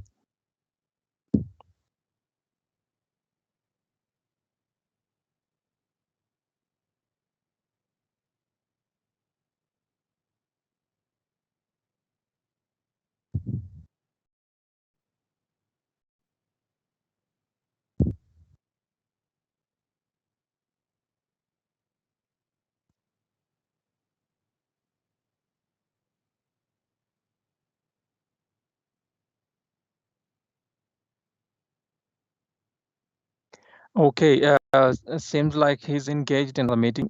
Do we have any questions from the participants to the panelists who are available here? We can have the next 5 minutes for them to respond to any of the questions, and then After that, we can close. Any questions?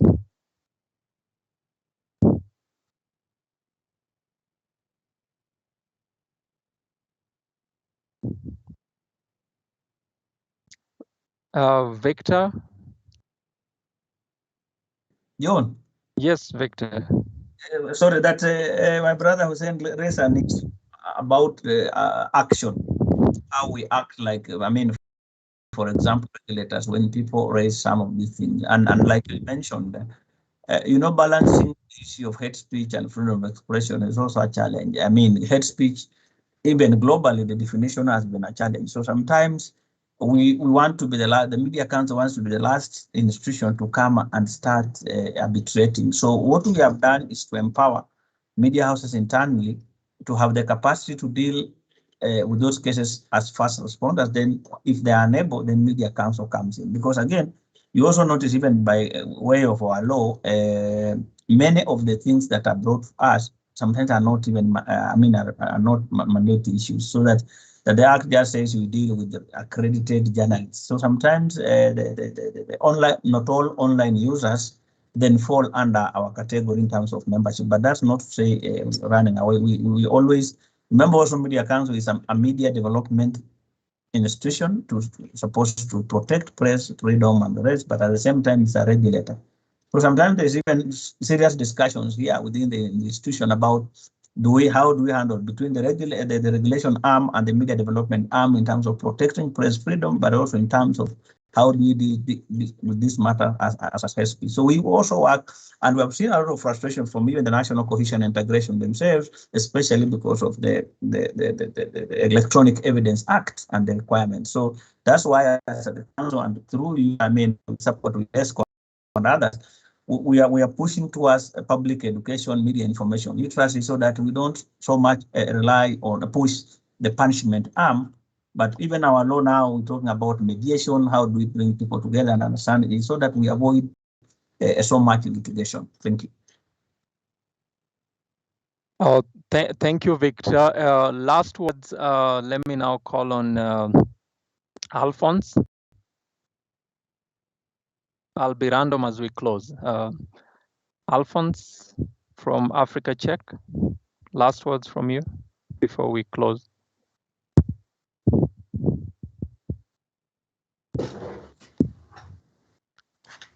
For the alerts, I have no last words for this meeting. It's just a reminder about, we look forward to what you have in store for us and what we are going to do for this project to make it a success.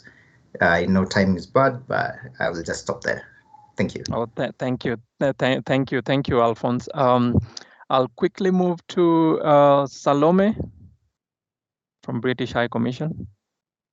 Any last words from you?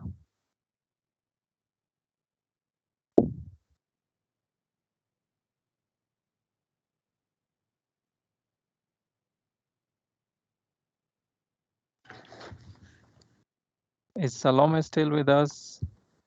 If she's not with us, Hussein, I want to save the very last for the colonel, Cyrus Ogana. If you could give us last words and then we close.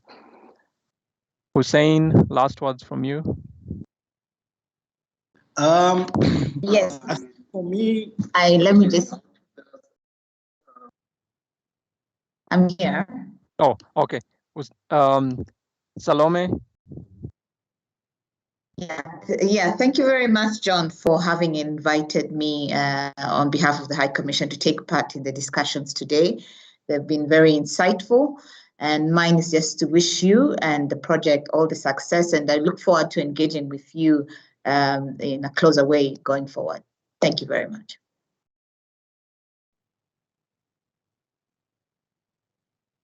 Thank you, Salome, and thanks for your support. We look forward to working closely with you and team. Hussein. Thanks a lot. I think for me and on behalf of Haki Africa is to appreciate UNESCO for launching this very, very important program at a very important time in our country. I hope that we'll continue to work together with all other stakeholders to ensure its success, because it's vital to have this project succeeding if we are to have peaceful, free, transparent, and fair elections. So congratulations to UNESCO, to you, and everyone else, and we look forward to working closely together. Thank you very much.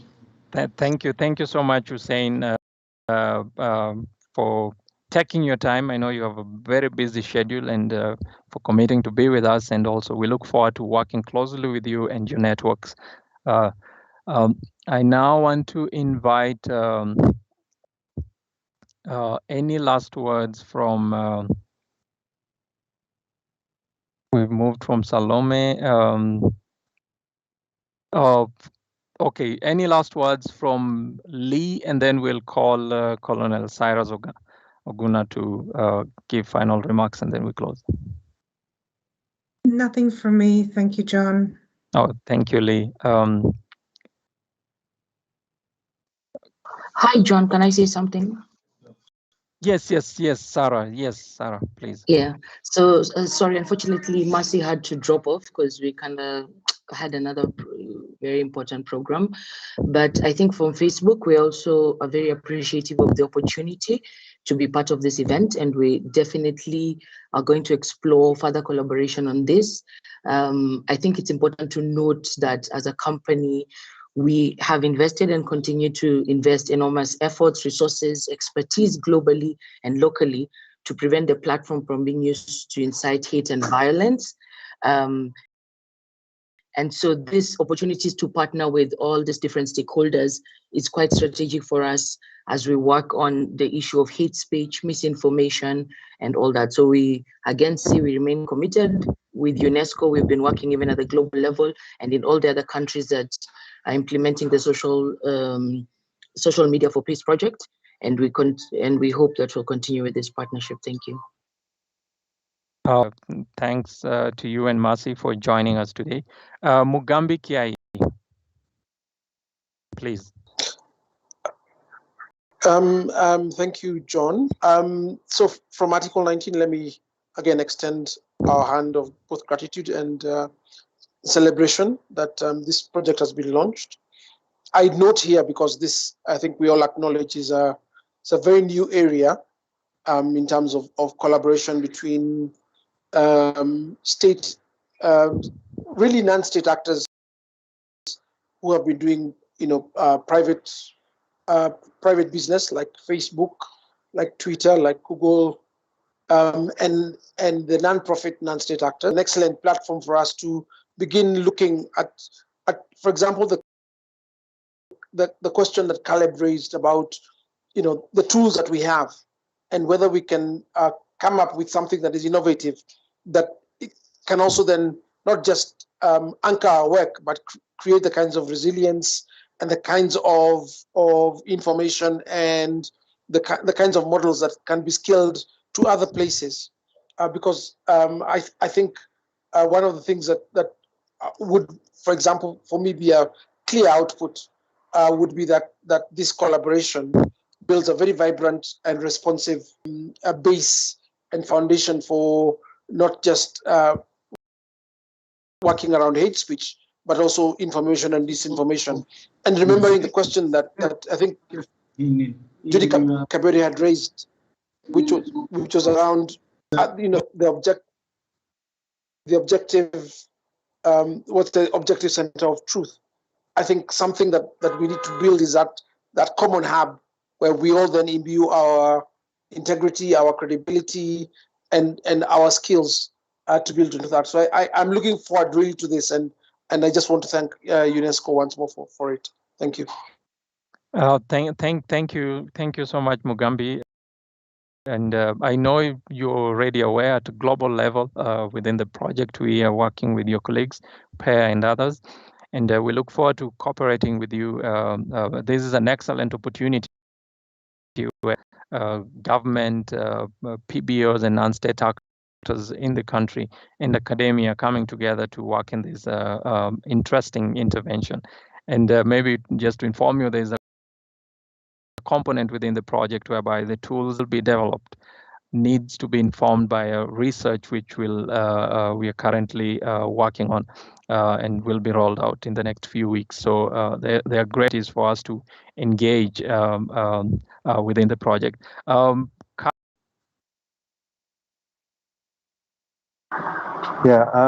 Just to say thank you for this opportunity and also congratulate you on the launch. And just a few words on the need to align what happens in this space with also what will be happening offline, because there is a risk that we can easily forget the offline work that a lot of actors are doing. And the question is, whatever we develop on these spaces, on these digital platforms, and the mechanisms we roll out, how will they feed off to activities that are happening offline, and vice versa? How can we also learn from actors already on the ground? So I feel like there's a bridge there that will help us enable to understand how narratives are flowing and also enable us to keep that social contract that we already have established in offline spaces also online. Thank you so much. Thank you, Caleb. Do we still have Cyrus Oguna online? Yes, I am. Yes, sir. We words from you, and we kindly request if you could also close this meeting for us, given that you are our chief guest. Thank you. Thank you very much. First of all, I would like to thank all the participants to this very important forum, during which we're looking at how we can be able to utilize the digital media space for just not only informing our people about the various information items that they may need to know about, but also to find a way in which the same space can be utilized for the promotion of peace. Many things were mentioned with regards to how the digital space can be utilized for the good of the society, but also how it has been, misused with regards to, in certain situations, promoting a conflict. And therefore, mine really is to thank everyone for having participated and ensuring that we all agreed on the importance of this platform as a tool that can be used for the common good of our society. As government, we'll ensure that we provide an environment that would facilitate exploitation of these tools for the benefit of our society, but at the same time, ensuring that they are not necessarily utilized to be able to promote violence, to be able to promote conflict, even as we head into our elections come next year. With those very few remarks, I now wish to, again, I want to thank everybody who has participated and wished to bring this forum to a close. Thank you very much.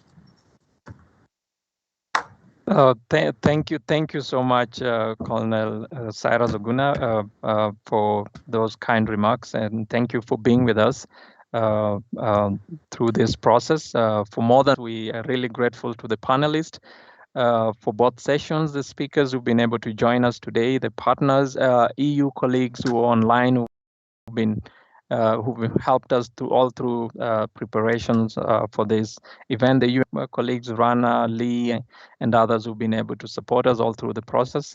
The University Network for Peace, we are grateful to you.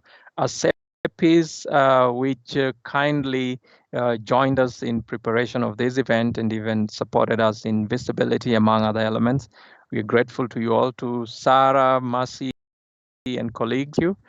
And with those remarks, the meeting has been closed, and we wish you a wonderful afternoon. Take care. And the key item that kept on coming within our discussion, we need to be responsible and also accountable. And even with the lifting up of the curfew, I think we still need to walk with these words. We need to be responsible and also accountable for our actions. Thank you, and have a nice afternoon. God bless you all. Thank you. You may now leave, if you please. Thank you. Okay, thank you. Thank you very much, John. It was good. Thank you, all. Hello. Good day. Good day. Good day. Thank you for the forum. Good day.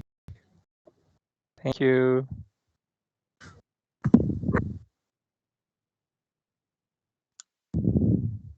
Thank you, John, for organizing for this session, and have a good day.